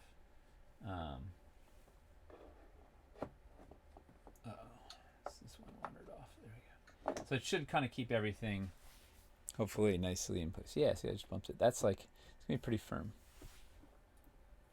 What I'm a little annoyed about is, let's see this. Can you even see that with the? Is that too blown out? Let's see. Sort of see the. I can't get the center. Well, we'll see how far. Because I don't have the. I don't have just the circle. I only have the square cut out. Oh, I could knock this back 3 inches, couldn't I? Oh yes. Let's get complicated. Yeah, I don't know. I keep trying to troubleshoot the internet. Nothing's working. I'm just gonna ignore it, I guess. How your radio drum? Yeah. Get your old timey radio voice, son. We've been having these issues with the internet. Like, it's annoying because it'll keep saying that it'll keep saying that nothing's wrong, but things are clearly wrong. But yeah. Will standard spouted floors be included in the regular caverns? What do you mean? In the regular caverns? I'm not sure. Didn't we already do them in Caverns paint scheme? Yeah. Yeah. Yeah. I think they are. Well, that's when our store, our new and improved web store launches any second now. They should be easier to find. So we have, conceptually launching in the middle of next month. I think we have penciled in what's the Wednesday after the 16th? Whatever that is, like the 20th or something. We have penciled in to launch the new web store and website. Which will be really fun because the site will be down for like 3 hours, and Jay's panicked that it's, people are gonna want to place an order and they won't be able to, and we don't know, anything could go wrong. It could be a delightful time. But all right, this is gonna be great. All right, so we got I don't know if you can see it. Cool, glowy pool is gonna be in there. In Spirit Tree. So we got one entrance in the works. Of course, it doesn't look like much yet because it's all just sort of the skeleton of the thing. When did you say the store would be down, or do we not have an actual day for that? Because we don't have the official date, but it'll be like right in the middle of next month. We're currently on target for that. It should theoretically only be down for like 3 hours. But we'll post it all over the place when it happens. Whatever. But yes, I think the spouted floors should be, I mean, we may have sold out of them, but we definitely made them in the standard caverns, and they should be available, hopefully, still in our store, unless they're all sold out. Cool. Yeah. Let's see. What else? You have a long list of questions, as I recall. Yes. So here's the fun one. Ooh, they're all fun. Yeah, but here's the one where we're like, we could make a whole episode out of this. More fun than Gen Con? More fun than Gen Con. Hang on, before you ask this question. So, this sometimes happens, right? Your pieces, if you don't store your pieces, maybe you throw them in a duffel bag or maybe on top of another thing. See how this has like a little bow to it? It's a little banana-y. It'll happen. I generally try and store my floors flat, but obviously I didn't with this one. I happen to have a heater running down here because it's cold in this uninsulated basement. So I'm going to hold this in front of the heater for like 10 seconds and see if I can get it soft enough. And just bend it back and shape by hand. Also, hot water. Just boil, if you have a faucet, like I have a slop sink down by the washing machine, so I just want to walk over there and just run under like that super hot water for. Actually, that might even be better. I'm gonna do that right now. Actually, time me. Here we go. Let's see.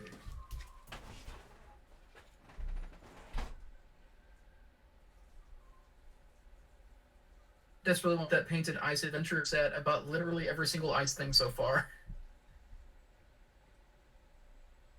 I think the ice is really cool looking. I don't know.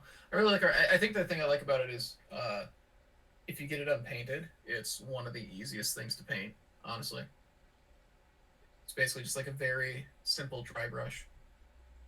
And also, you can use it. It's the closest thing we can get to actually doing like the Arctic. It's not quite the same thing as like actually having like big snowfields, but you can kind of double for that stuff. Also, just is really refreshing because it's actually like a really bright color scheme as opposed to most of our color schemes are fairly dark. Yeah. All right, look at that. How long was that? Just in time. Wow, you really, you It's flat as pancake. No, but that's like I don't know. It takes 20 seconds or something to flatten out a piece if you have something that is gonna. Of course, now it's soaking wet, but it's here though there. All right, so what's the fun? What's fun? All right. What are our future like dream scenarios for Dwarven Forge? This can be about team expansions or cool things that we do with the company's growth, or just certain sets that we'd really love to do at some point that just don't seem feasible at the moment. What are the parameters on the stream?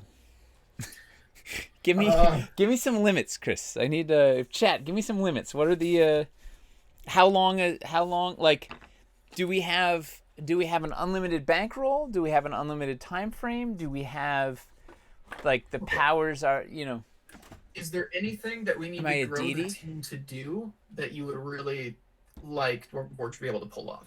To reach the size to pull it off? Everything. So well, here's let's start with like really like just let's start grounded in reality, and then we can just go off the rails. That's basically kind of every Dwarven Forge project ever, right? So we start grounded in reality, that we just it just spirals out of control. Um, I would I want to I want to no longer be a one-legged table, right? We have like our company is a one-legged table where we rely on one epic Kickstarter each year to sort of fund our year. And if that table collapses, we don't have a backup table.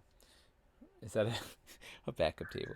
Yeah. So I would love to not be in the one-legged table business. I would love to have more stability.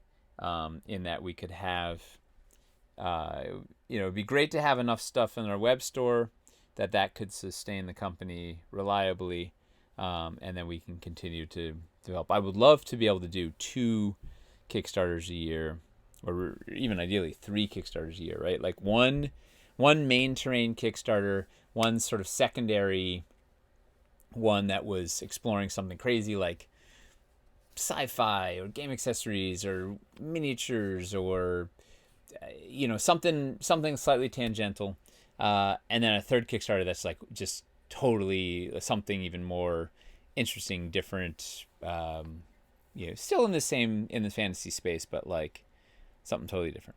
So that would require a bunch of team expansion to be able to basically run multiple projects.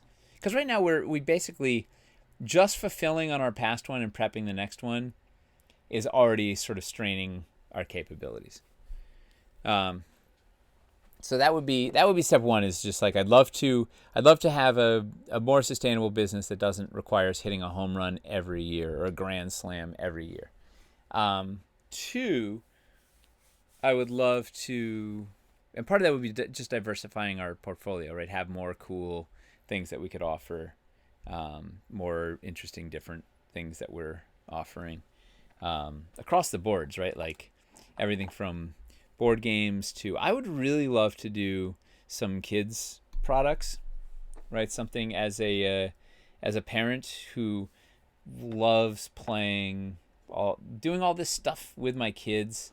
I would love to make some cool specific things for other gamer adults like me that are just man children or girl children or whatever, not girl children, women children, whatever, grown-ups that are also just big kids that also just want to play with their kids and do all this cool stuff with their kids.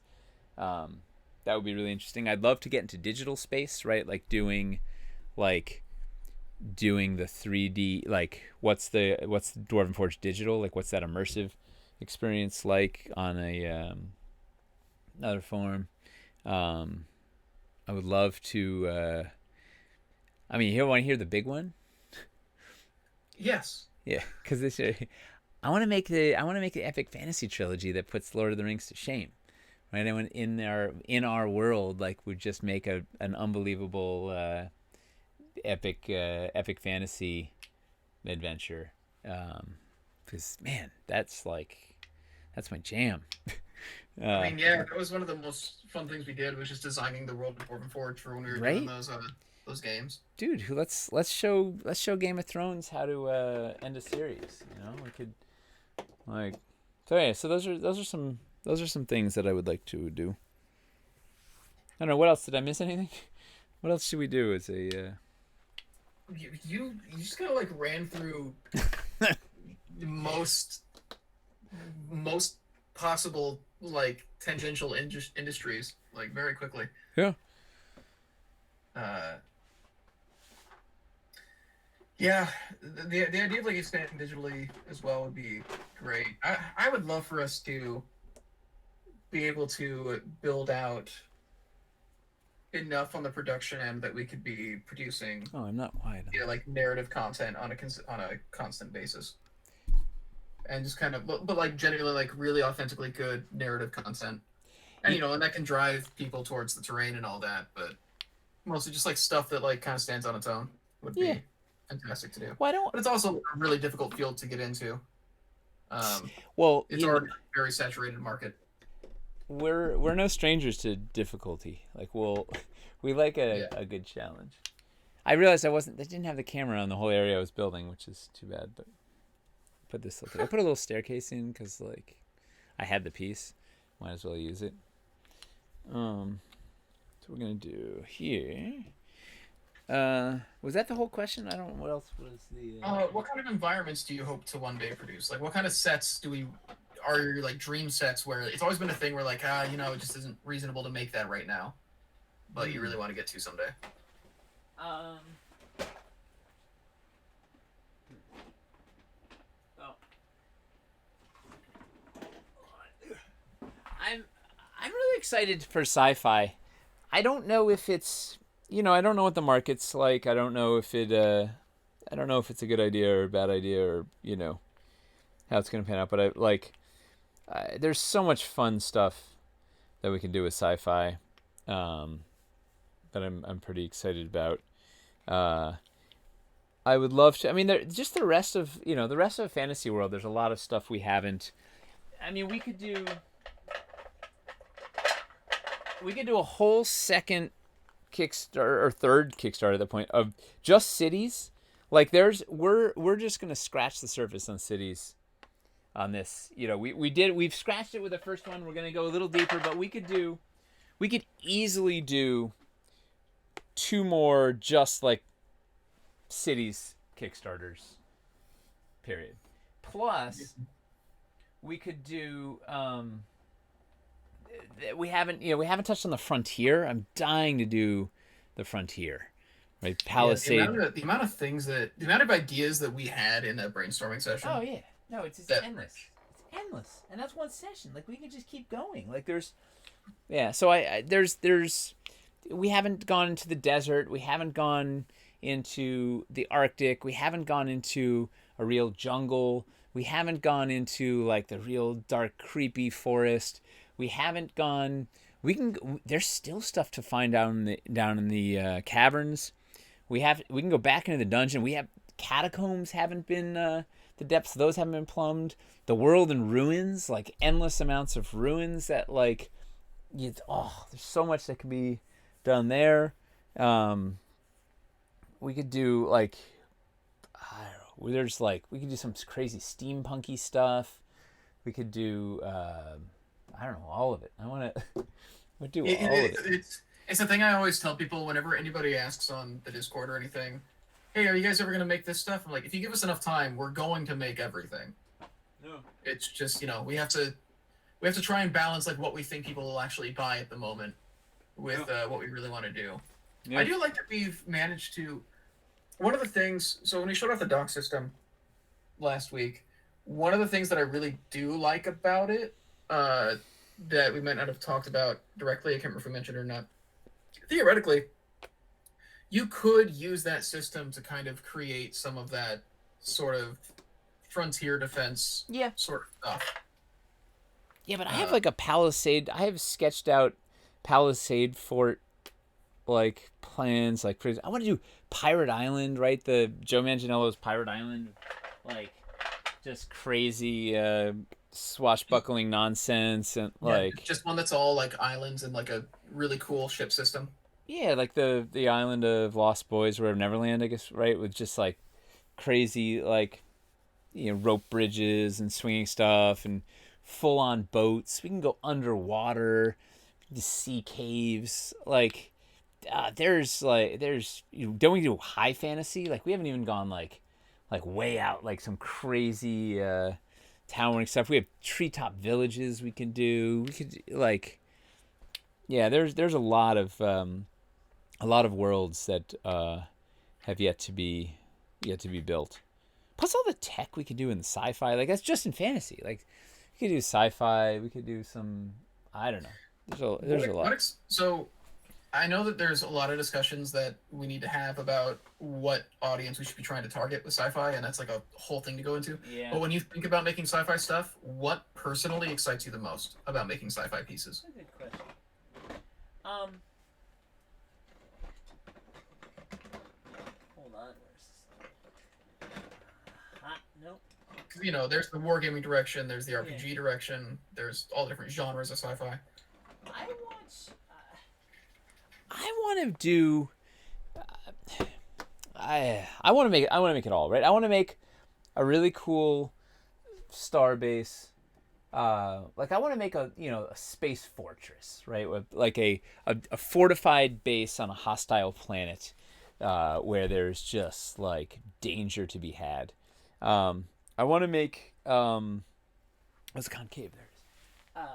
I want to make crazy alien landscapes, like just once again hostile, dangerous, weird alien landscapes. I'd love to do the interior of spaceships, right? Like, or space stations. Like, this like, I'd love to embed all sorts of cool L wire and LEDs and little screens, and I don't know. There's so much neat. There's cool storytelling stuff you could do, right? With triggered bits with, if you put a thing here, it triggers a whole section of lights, and I don't know. It seems like there's really neat, really fun immersive things you do with fog and light and lasers, solenoids and lasers. They could actually have like, the fortress, the impenetrable fortress with like laser fences that are actually lasers, and like, I'm sure we'd have no problem shipping lasers to people. That would Yeah. no trouble whatsoever. I can already see the customs form on this one. The interiors and buildings, I think, are like the exciting part to me, because I think, especially after Wildlands, I feel like we've got most of the stuff that we need to do kind of alien exteriors. No, like we can go alien. Like we can go further, but I mean, you can use some of the stuff that we've already made in the other sets to do that. But then, like having the actual structures would be excellent.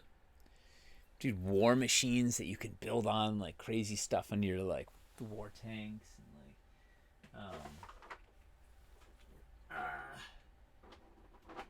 like I feel like, I guess the core of it is I feel like a frontier, like a sense of civilization in an otherwise hostile environment. That's sort of what I'm excited about. Like doing something that's like, hey, here's a tiny settlement that's fighting for its survival in an alien landscape. What's your favorite alien planet or world from a sci-fi setting? Whoa. That's a. Where are you coming up with these? You're really. The chat mostly. Oh, we're man, Chris, you've been practicing your you've been practicing your interview techniques. You're like, I just like to pester. Yeah.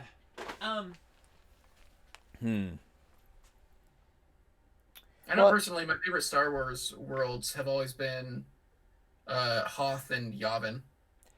I like Yavin a lot. Hoth was amazing just because it was like, I don't know, it was familiar but different in a nice way. Think about all the original Star Wars worlds were super. I don't know, that shaped my whole childhood. I would love for us to be able to make palisade defenses that look like that scene where they're fighting on Kashyyyk would be, and they've got like the built out like wooden defenses and like sniper towers and stuff along the beach. Yes. Well, all the stuff from Rogue One, like there's some really cool bits there. I like the I'm trying to think of my favorite bits. I love the world of Avatar was really just unbelievably like lush and mind blowing. I was gonna mention that too. Like, I'm not huge on the movie itself, but like the visuals and like the world design is it's fascinating. Just outrageous. They spent all their time building a world and none of their time writing a script. They were like, it was unbelievable. They hired 5,000 people to work for 5 years to make this unbelievable world, and like couldn't hire like one person to write a script. Just saying, it was like just didn't make any sense. It was like just couldn't have been worse. They couldn't have someone actually write dialogue that humans could say. Ooh, that's an interesting one. I liked. You know what I really liked was I liked what's his name? Eraserhead. David Finch Lynch. or David Lynch? Lynch's Dune. David Finch.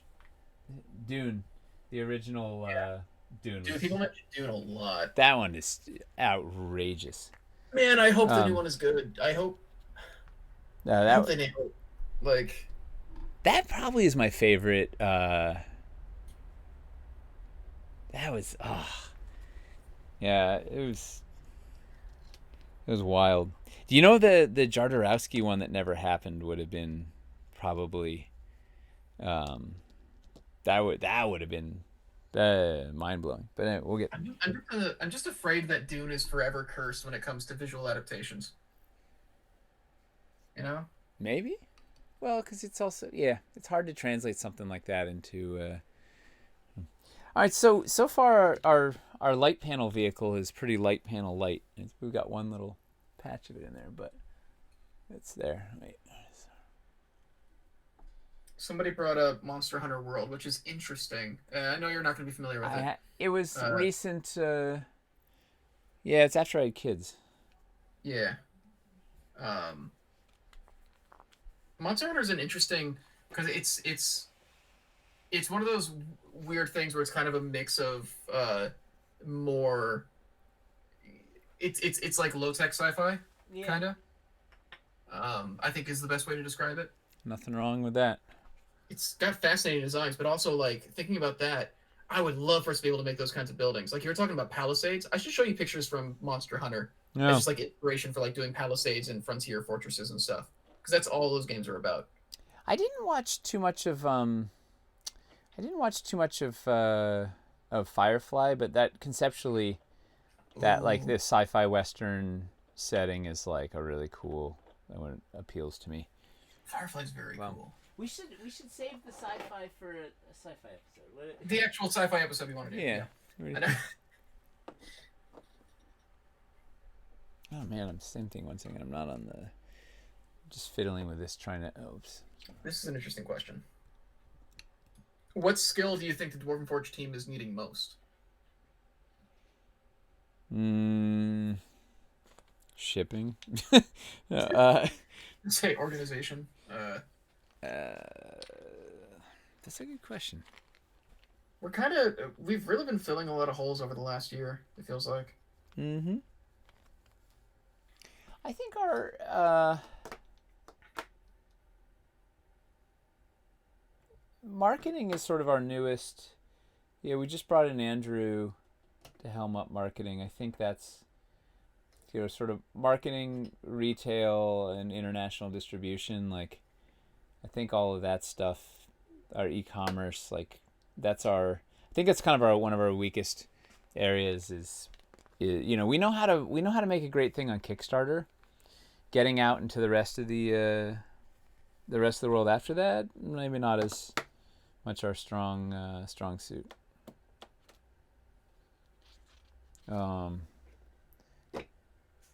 We could also. We just need more. We just need more bodies, right? Like everybody we have is super talented. We just need more of them. We need clones. That's what we're lacking: a cloning machine. Someone who can do human cloning is all we need. So if you're we will hire you if you can. You know how quickly everyone would die if we started cloning each other? It would just be like, right? I can't see that ending well.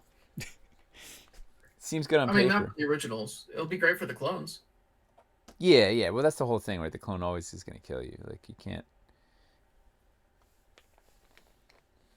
You guys need to run games, like a gaming con with DMs running Dwarven Forge games. Yeah. I mean, that is being able to do Forge Con is a dream one day, you know? Yeah. Retail would be really cool. Oh, wait. Like, man, we just need more. Here's what we need. We need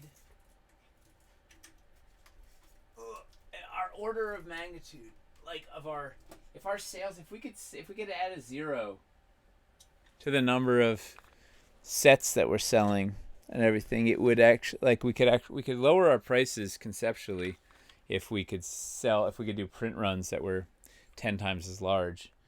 Um,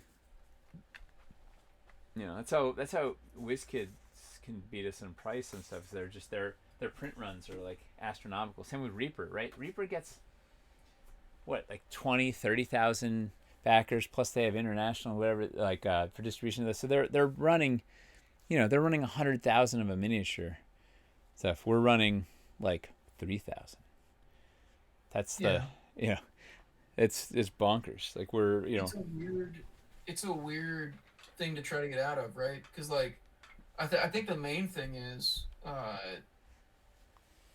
the nature of the way that we make this stuff and the fact they're doing it in Dwarvenite means that it has a much higher overhead than what pretty much anybody else is making.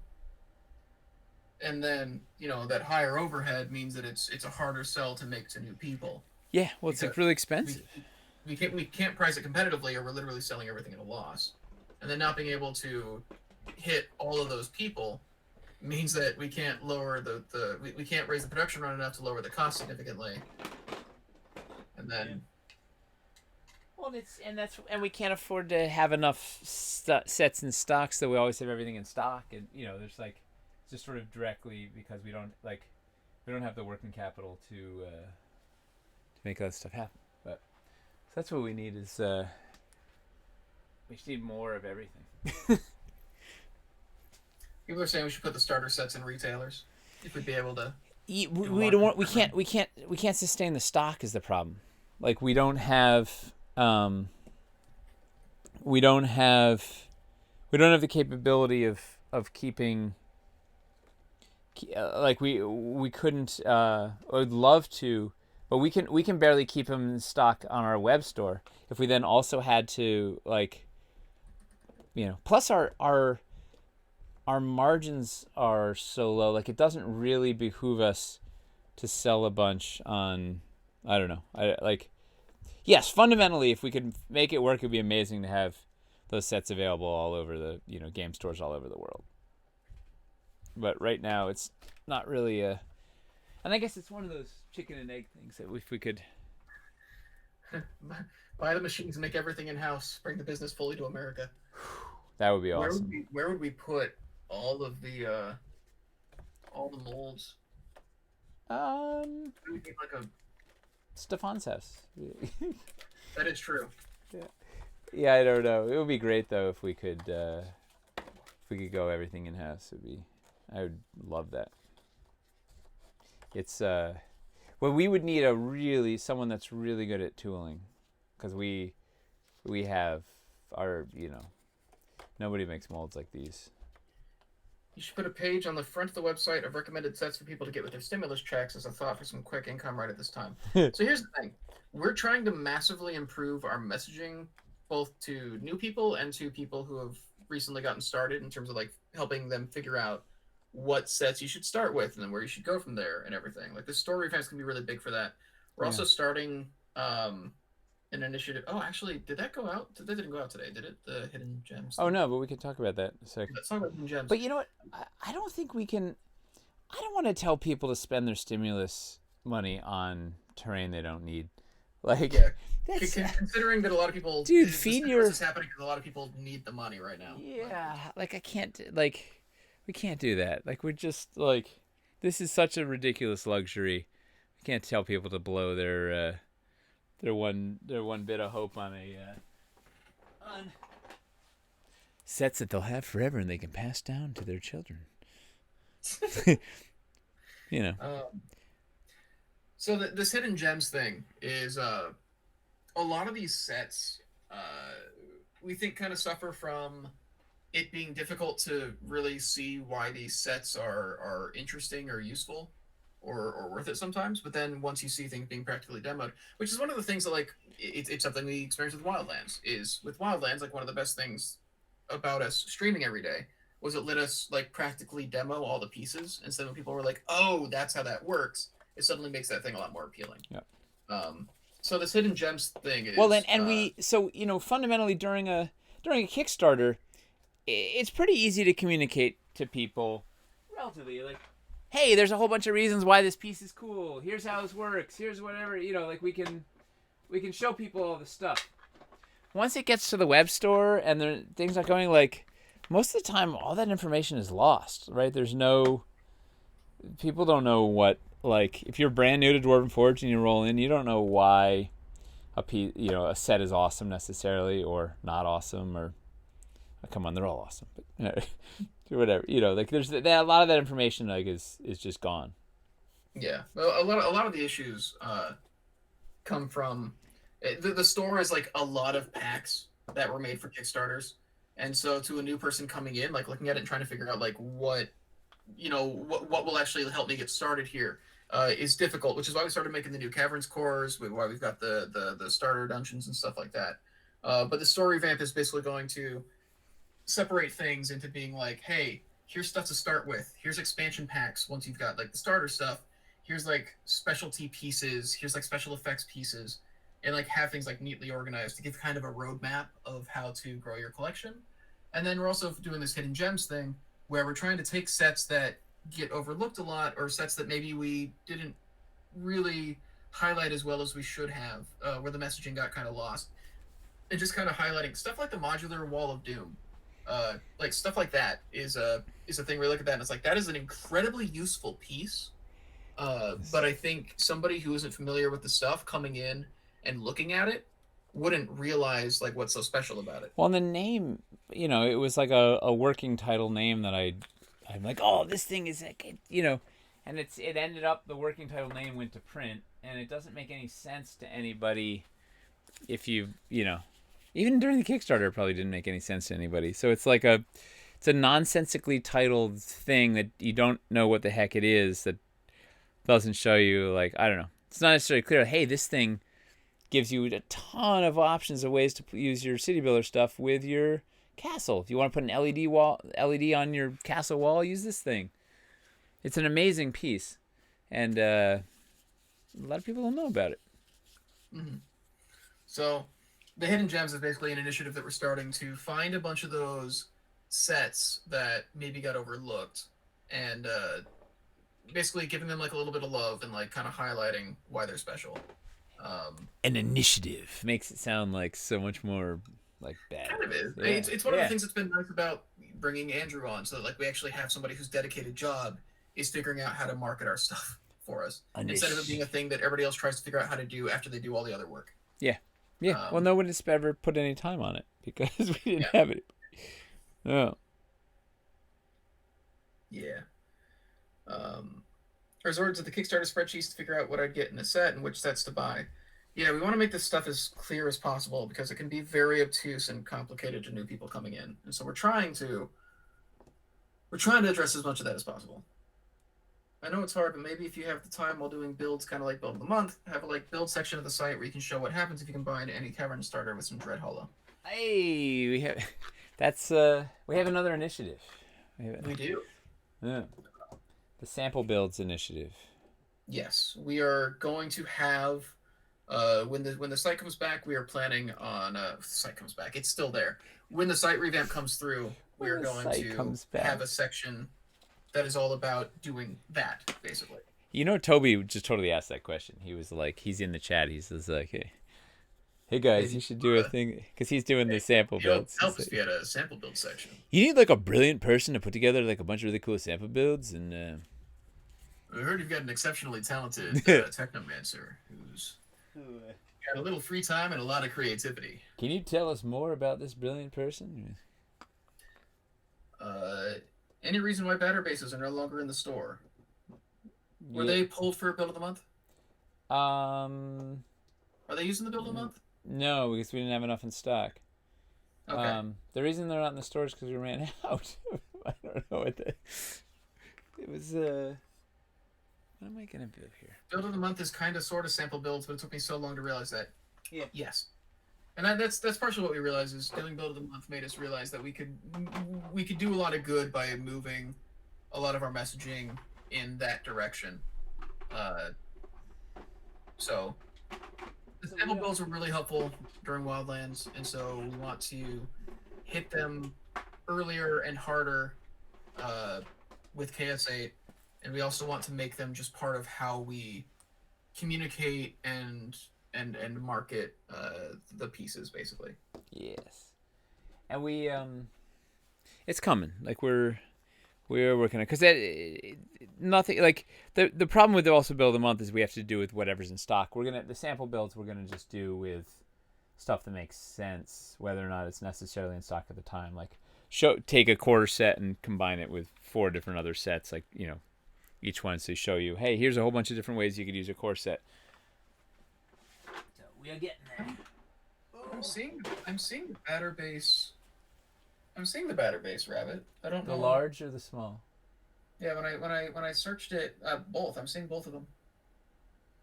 They're showing up for me when I search. I don't know what's happening. Maybe. Yeah, they're both here, both unpainted and painted options for both. You should certainly highlight other content creators that show off your product online too. Hint, hint, wink, wink. Hey, there's another initiative. We should have called tonight's episode High Initiative. The initiative. Yeah. So you know how we've been doing. We do fan builds every week here. We do want to expand that onto having and this is a thing that we're hoping to start when the site revamp comes through. It might start a little bit after the site revamp goes through. No way, man! It's up. It's going up. It's going up. It's going up. We're planning on featuring. We're gonna have a blog basically where every week we highlight a different fan build, and we're probably not gonna have exact piece breakdowns or anything, or exact like set configurations for them. Well, that's on. But we'll say like as close as possible, like, oh, they were using these kinds of things to highlight this. So the plan is to have a blog that highlights fan builds that'll also be there. It's on the fans to provide the. They've got to provide the breakdown. It's basically taking the work that me and Mace already do when we source fan builds for this stream and for our social posts and stuff, and it's just also turning it into a thing on our site that can be there. That also could have SEO. So if somebody does like a Castle Ravenloft build, then we've got that blog post with like, hey, here's them. They built Castle Ravenloft. Look at how impressive this is. And we shout them out and all that. And then also it's got SEO, so people are Googling Castle Ravenloft related stuff. They might happen across that, and it's a way to potentially bring somebody in. Which is another thing we've talked about too, is in among those sample builds and everything, doing stuff like, hey, here's this iconic encounter from this module, and here's how you can make it Dwarven Forge stuff, and then we've got that tagged on the site under those with those SEO tags, so if people are looking for that module and stuff like that, like potentially they can come across that. And then it's also like, hey, if you're running this campaign, here's how to do here's how to do the beginning of Lost Mines of Fendelver, here's how to do Cragmaw Keep, stuff like that. More marketing, like in a magazine or something. Never heard of this until I started to watch Critical Role. I don't know how much of a marketing budget we have, but we are. One of the things Andrew's been working on is revamping our ads and our outreach. Can you search for large foam risers? Maybe it'll show up if you do as in foam core risers. They're large foam core risers. They're in Hellscape. What am I gonna do for? How are we getting to the astral plane? Guys, how are we getting to the astral plane? How are we getting to the astral plane, guys? I wish we had. I wish I had the Oblivion Nexus here. I would put that to go to the Shadowfell. But I don't have it here. How are we getting to the Shadowfell, and how are we getting to? Oh, we're definitely putting this. The Moan is definitely. Ever think of making a deal with Wizards of the Coast to actually have builds based upon their adventures? Unfortunately, I don't think that's going to be possible. They work with WizKids for stuff like that. We tried. We were talking to them at one point, and then they stopped, and then they were doing WizKids. Like Kaiser Sosa, they were gone. Yes. How are we? Yeah, that would have been a huge get if we could get that, because that's one of the biggest possible names. But it's the biggest possible name. Yes. They're the wizard. Nate was right. You need a subdivision that produces RPG supplement materials and novels. Yeah. So we have another initiative. Well, not quite, but like the Wild Ends written content is. It's an initiative. It is an initiative. It's something that we're trying to. How we? Trying to do some really cool stuff with it. How we get to the astral plane? I How do we gotta get to the think. astral plane? I want. Let's What see. am I doing for negative space to get to the astral plane? What's Bag of holding and a portable hole. well played. He's the wise Alec. No, what am I? Oh man, I opened a cider and I didn't drink it. Let's see. I'm thinking. Any more Pathfinder sets in the future? What do I have that gets us to the astral plane or the Shadowfell? I wonder if I should have used the. In retrospect, should the spirit tree be the way to go to the Shadowfell because it looks like dead and creepy? It could be. And then. I guess are you using the Fey Wellspring for Feywilds? Well, that was the spirit tree. So maybe I should put the. Let's put the. Spirit tree. Shadowfell. Yeah, let's put the. Maybe let's get dark in there. You know, the other thing I realized that probably wasn't super wise was building on the samples that we're supposed to send to the factory. People are asking you to use the resin from Wildlands. I don't have it. Otherwise, I would. That is true. Like we use that stuff for that stream, but we do not have a bunch of those laying around to just. There's only one. Yeah. And it's at the office. LED portals from Caverns Deep. Well, I wanted to use the light panels. That was our vehicle here. So I guess the question is really what I'm asking is why what do I for negative space? What am I gonna rim? So I'll do this. I'm gonna do the Fey. Bringing you back out. Fey, I know. I'm gonna use an old version of this to go take us to the Shadowfell. Let's see what else. Where's the new one? That's the new one. They're saying ruins. Ruins? Ruins. Ruins? I guess you could drop the Oracle pool or something. I don't have it. I know. I'm trying to think about like what in the ruins would work with that. Ooh, maybe this is. Let's see which. I'm trying to think like what negative space options do we have? Ho ho. What is that overlay? These are the 3 phantasmal filters with Wildlands. Well, these are the tests that we have. These aren't the final things. We're in the iterative process on them. But he's using the 3 phantasmal filters from Wildlands to represent a portal to the Shadowfell, a portal to the Feywild, and a portal to the Astral Plane. So what Circular happened? portals from Dungeon of Doom?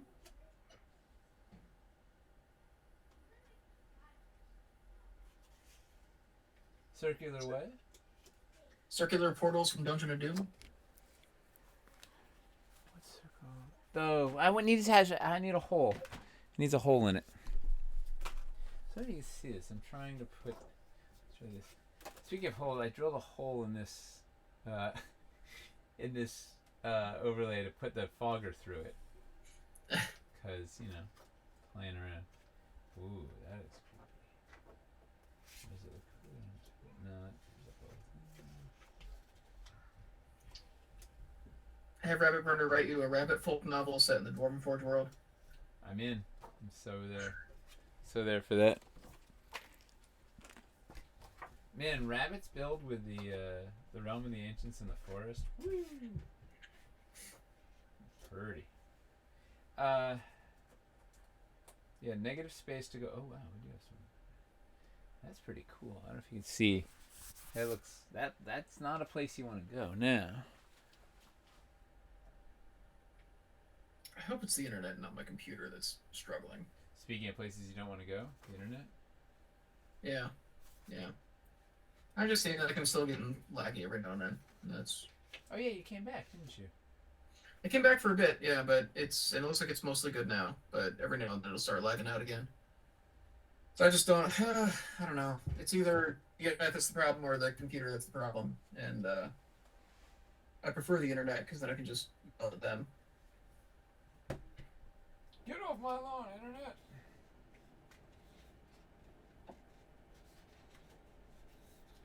Batter bases to square up a tower that has no floor. The bottom goes to another plane. Ooh.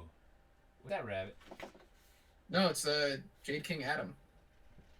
I Batter Rabbit, bases. Rabbit's gonna kick himself for not thinking of that though. Yeah, that's the power move.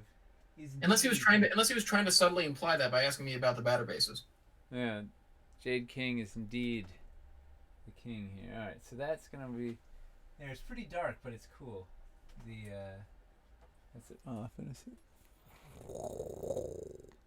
By the way, restock batter bases. Oh, we need to restock everything. Yeah, I love batter bases. That's one of my favorite pieces of geometry. From oh man, this thing is too long. They're very useful for building a train out of castles. Because people do that a lot. That's not one of my favorite things we've ever done. That was really clever. Just that train build. It was a good one. Okay, so now we're going. All right, we're going batter base. We're gonna do a batter base. So it'll be like an old ruined castle thing. Here, I got a plan. This is who. Although maybe that should have gone to the Shadowfell. The castle to the Shadowfell. Ruined.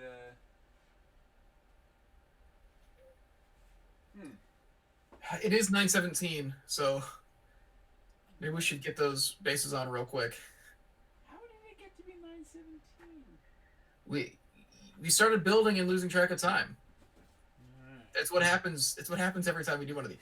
The build and chill streams go really fast. Yeah, this is my favorite. So let's see. This is gonna be a Fey pool, but let's just for fun. Let's see. Of course, I only have 3 batter bases right here, but I will get there. So I could do a boom, boom.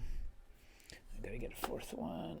Oh, I mean, now hang on. Oh, wait. Where is the castle architecture? So how do they get up there? Do they just scale it? Well, I can open up. Yeah, it's open. There's holes.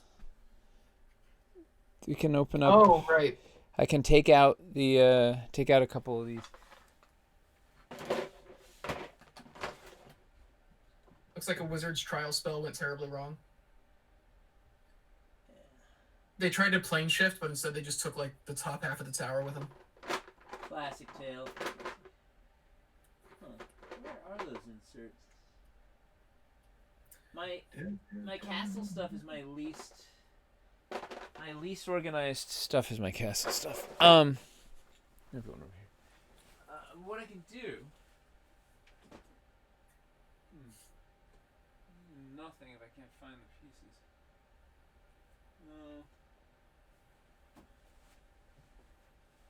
What I need to do is dredge up my castle ruins. And I'll build a couple layers of tower up, coming into ruins, so it comes up jagged ruins, Nice. and then maybe leave the spiral staircase down into this, and so they have to I don't know, something. It'll look real neat, and then build up the banks around the sides, kind of like this, right? So it feels like it's in the side of the thing, and yeah, I like now. Or do I put this? Maybe I put this back there because it's in the back of the build. It'll be easier to see in the back of the build, and I'll put the Fey pool here. This is a really cool idea. Is that How long do we have to get submissions in for the wide terrain thing? A while, yeah. Till the end of the month, I think, or the end of next month. I don't remember. At least 2 weeks, if not 4 weeks.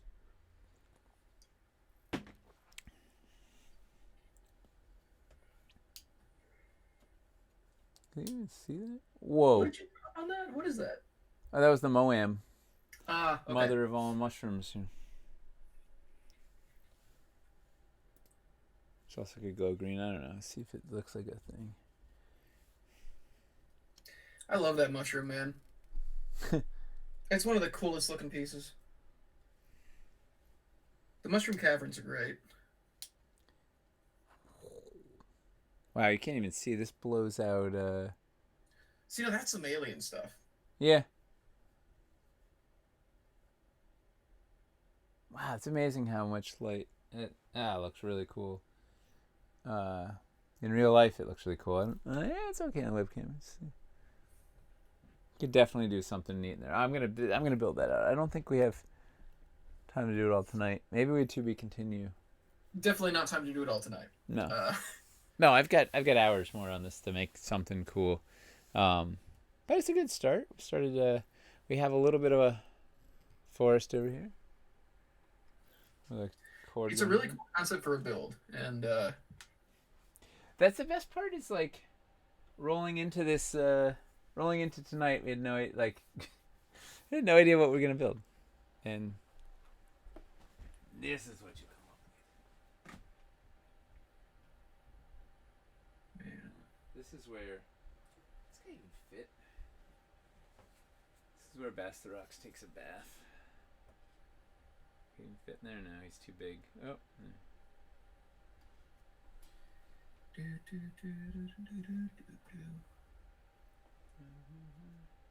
Yeah, he's too big. I need to remember to back that before I go to bed. Yeah. For I think for $45 you get the base stuff. I think to get the dragons though, it's the $100 pledge or something to get the old dragons. But they have new dragons. I don't know. There's a bunch of good stuff. They're awesome folks. Something else. Oh, also, yeah, that's right. There's a free sample model that people can download and print to test it out if you want. Some kind of huge lizard dude with a like a club sword and shield. It's very cool looking. We should make a dwarven theremin. We can. Um.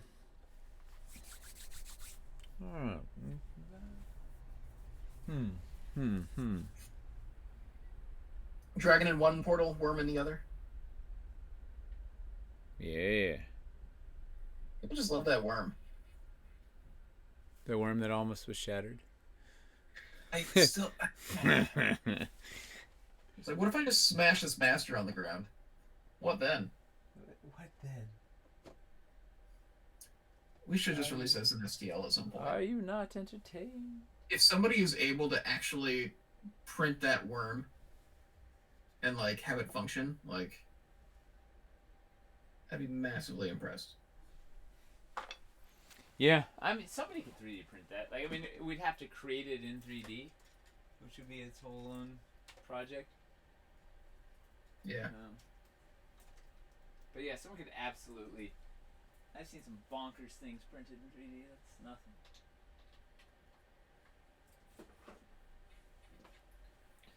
Let's see if this.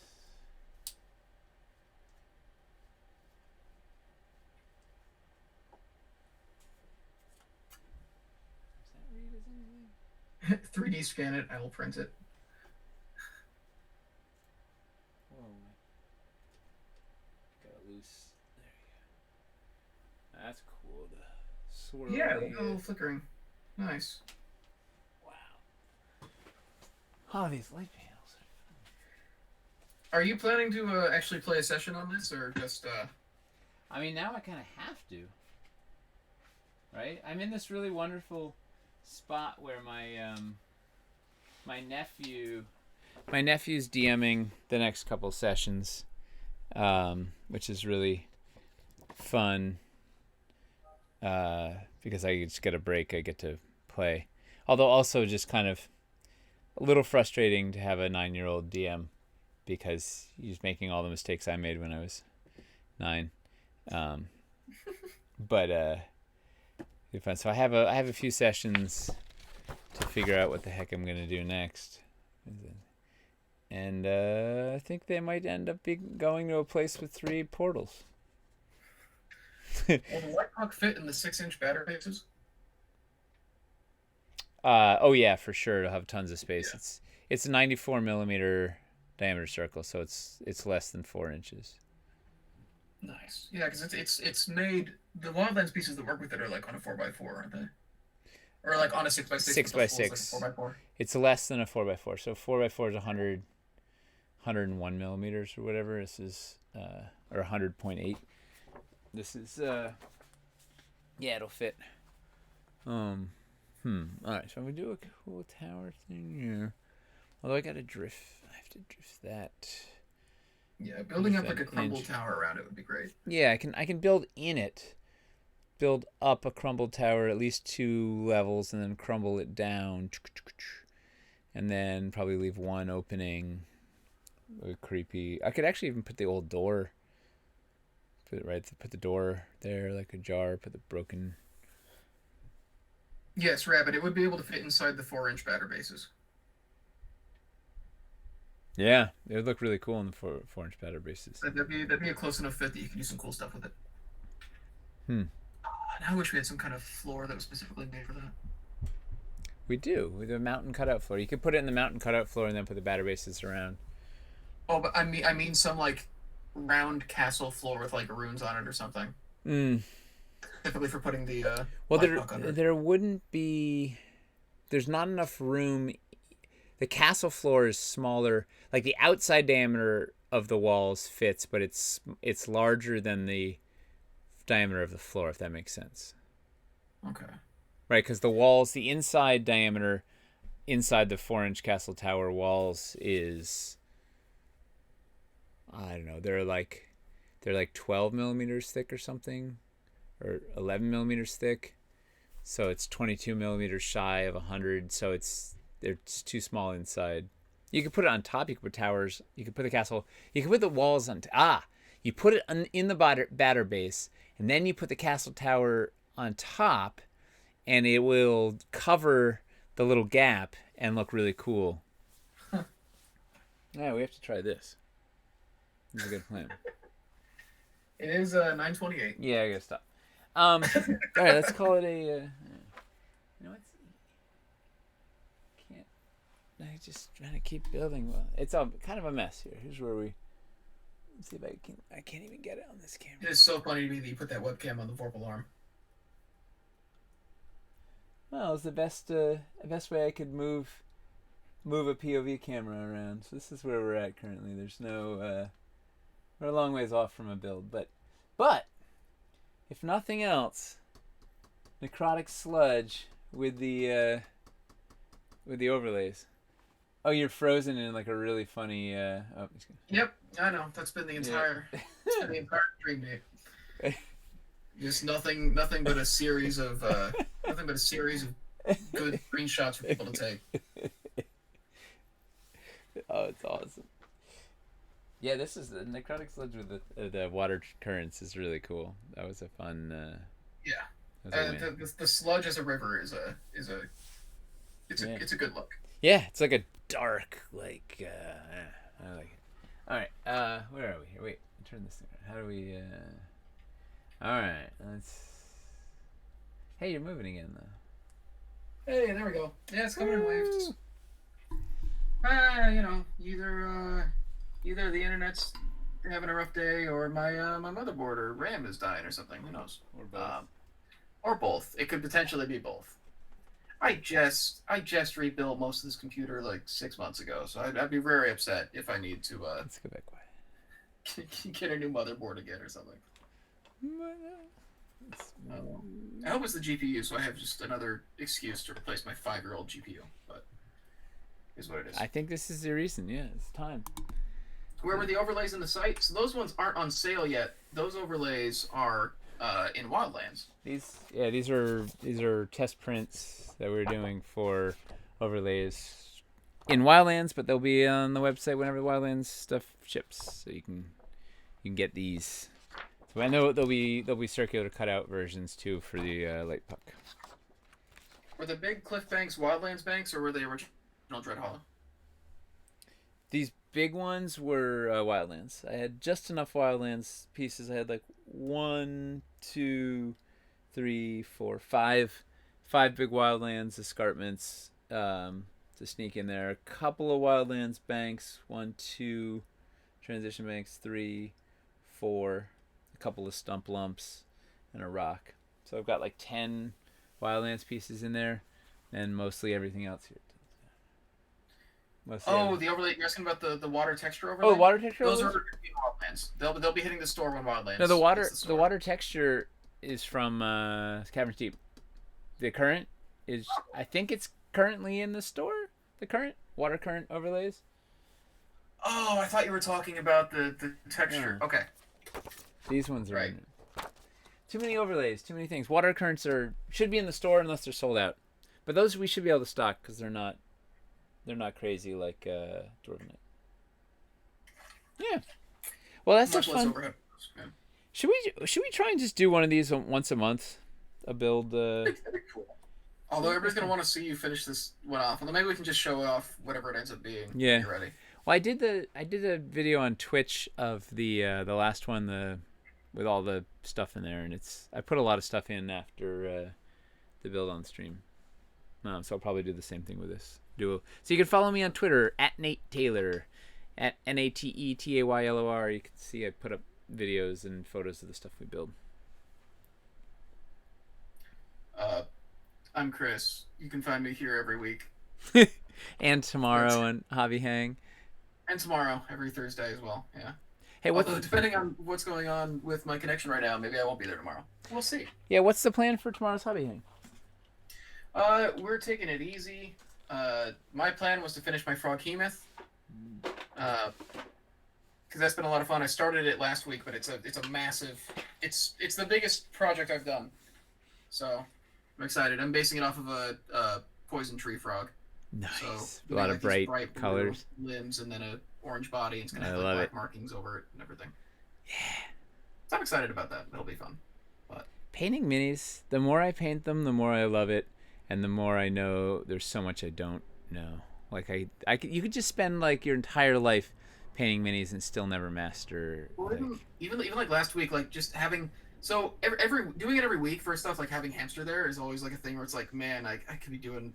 I need to figure out how to do all that stuff. And then having Jeff on as well last week, so they had like the two of them, and like in 30 minutes he busted out this cockatrice that was just like had like all the perfect shading and like all the color changes around the pinions and stuff like that. And it was like in 30 man, minutes, yeah.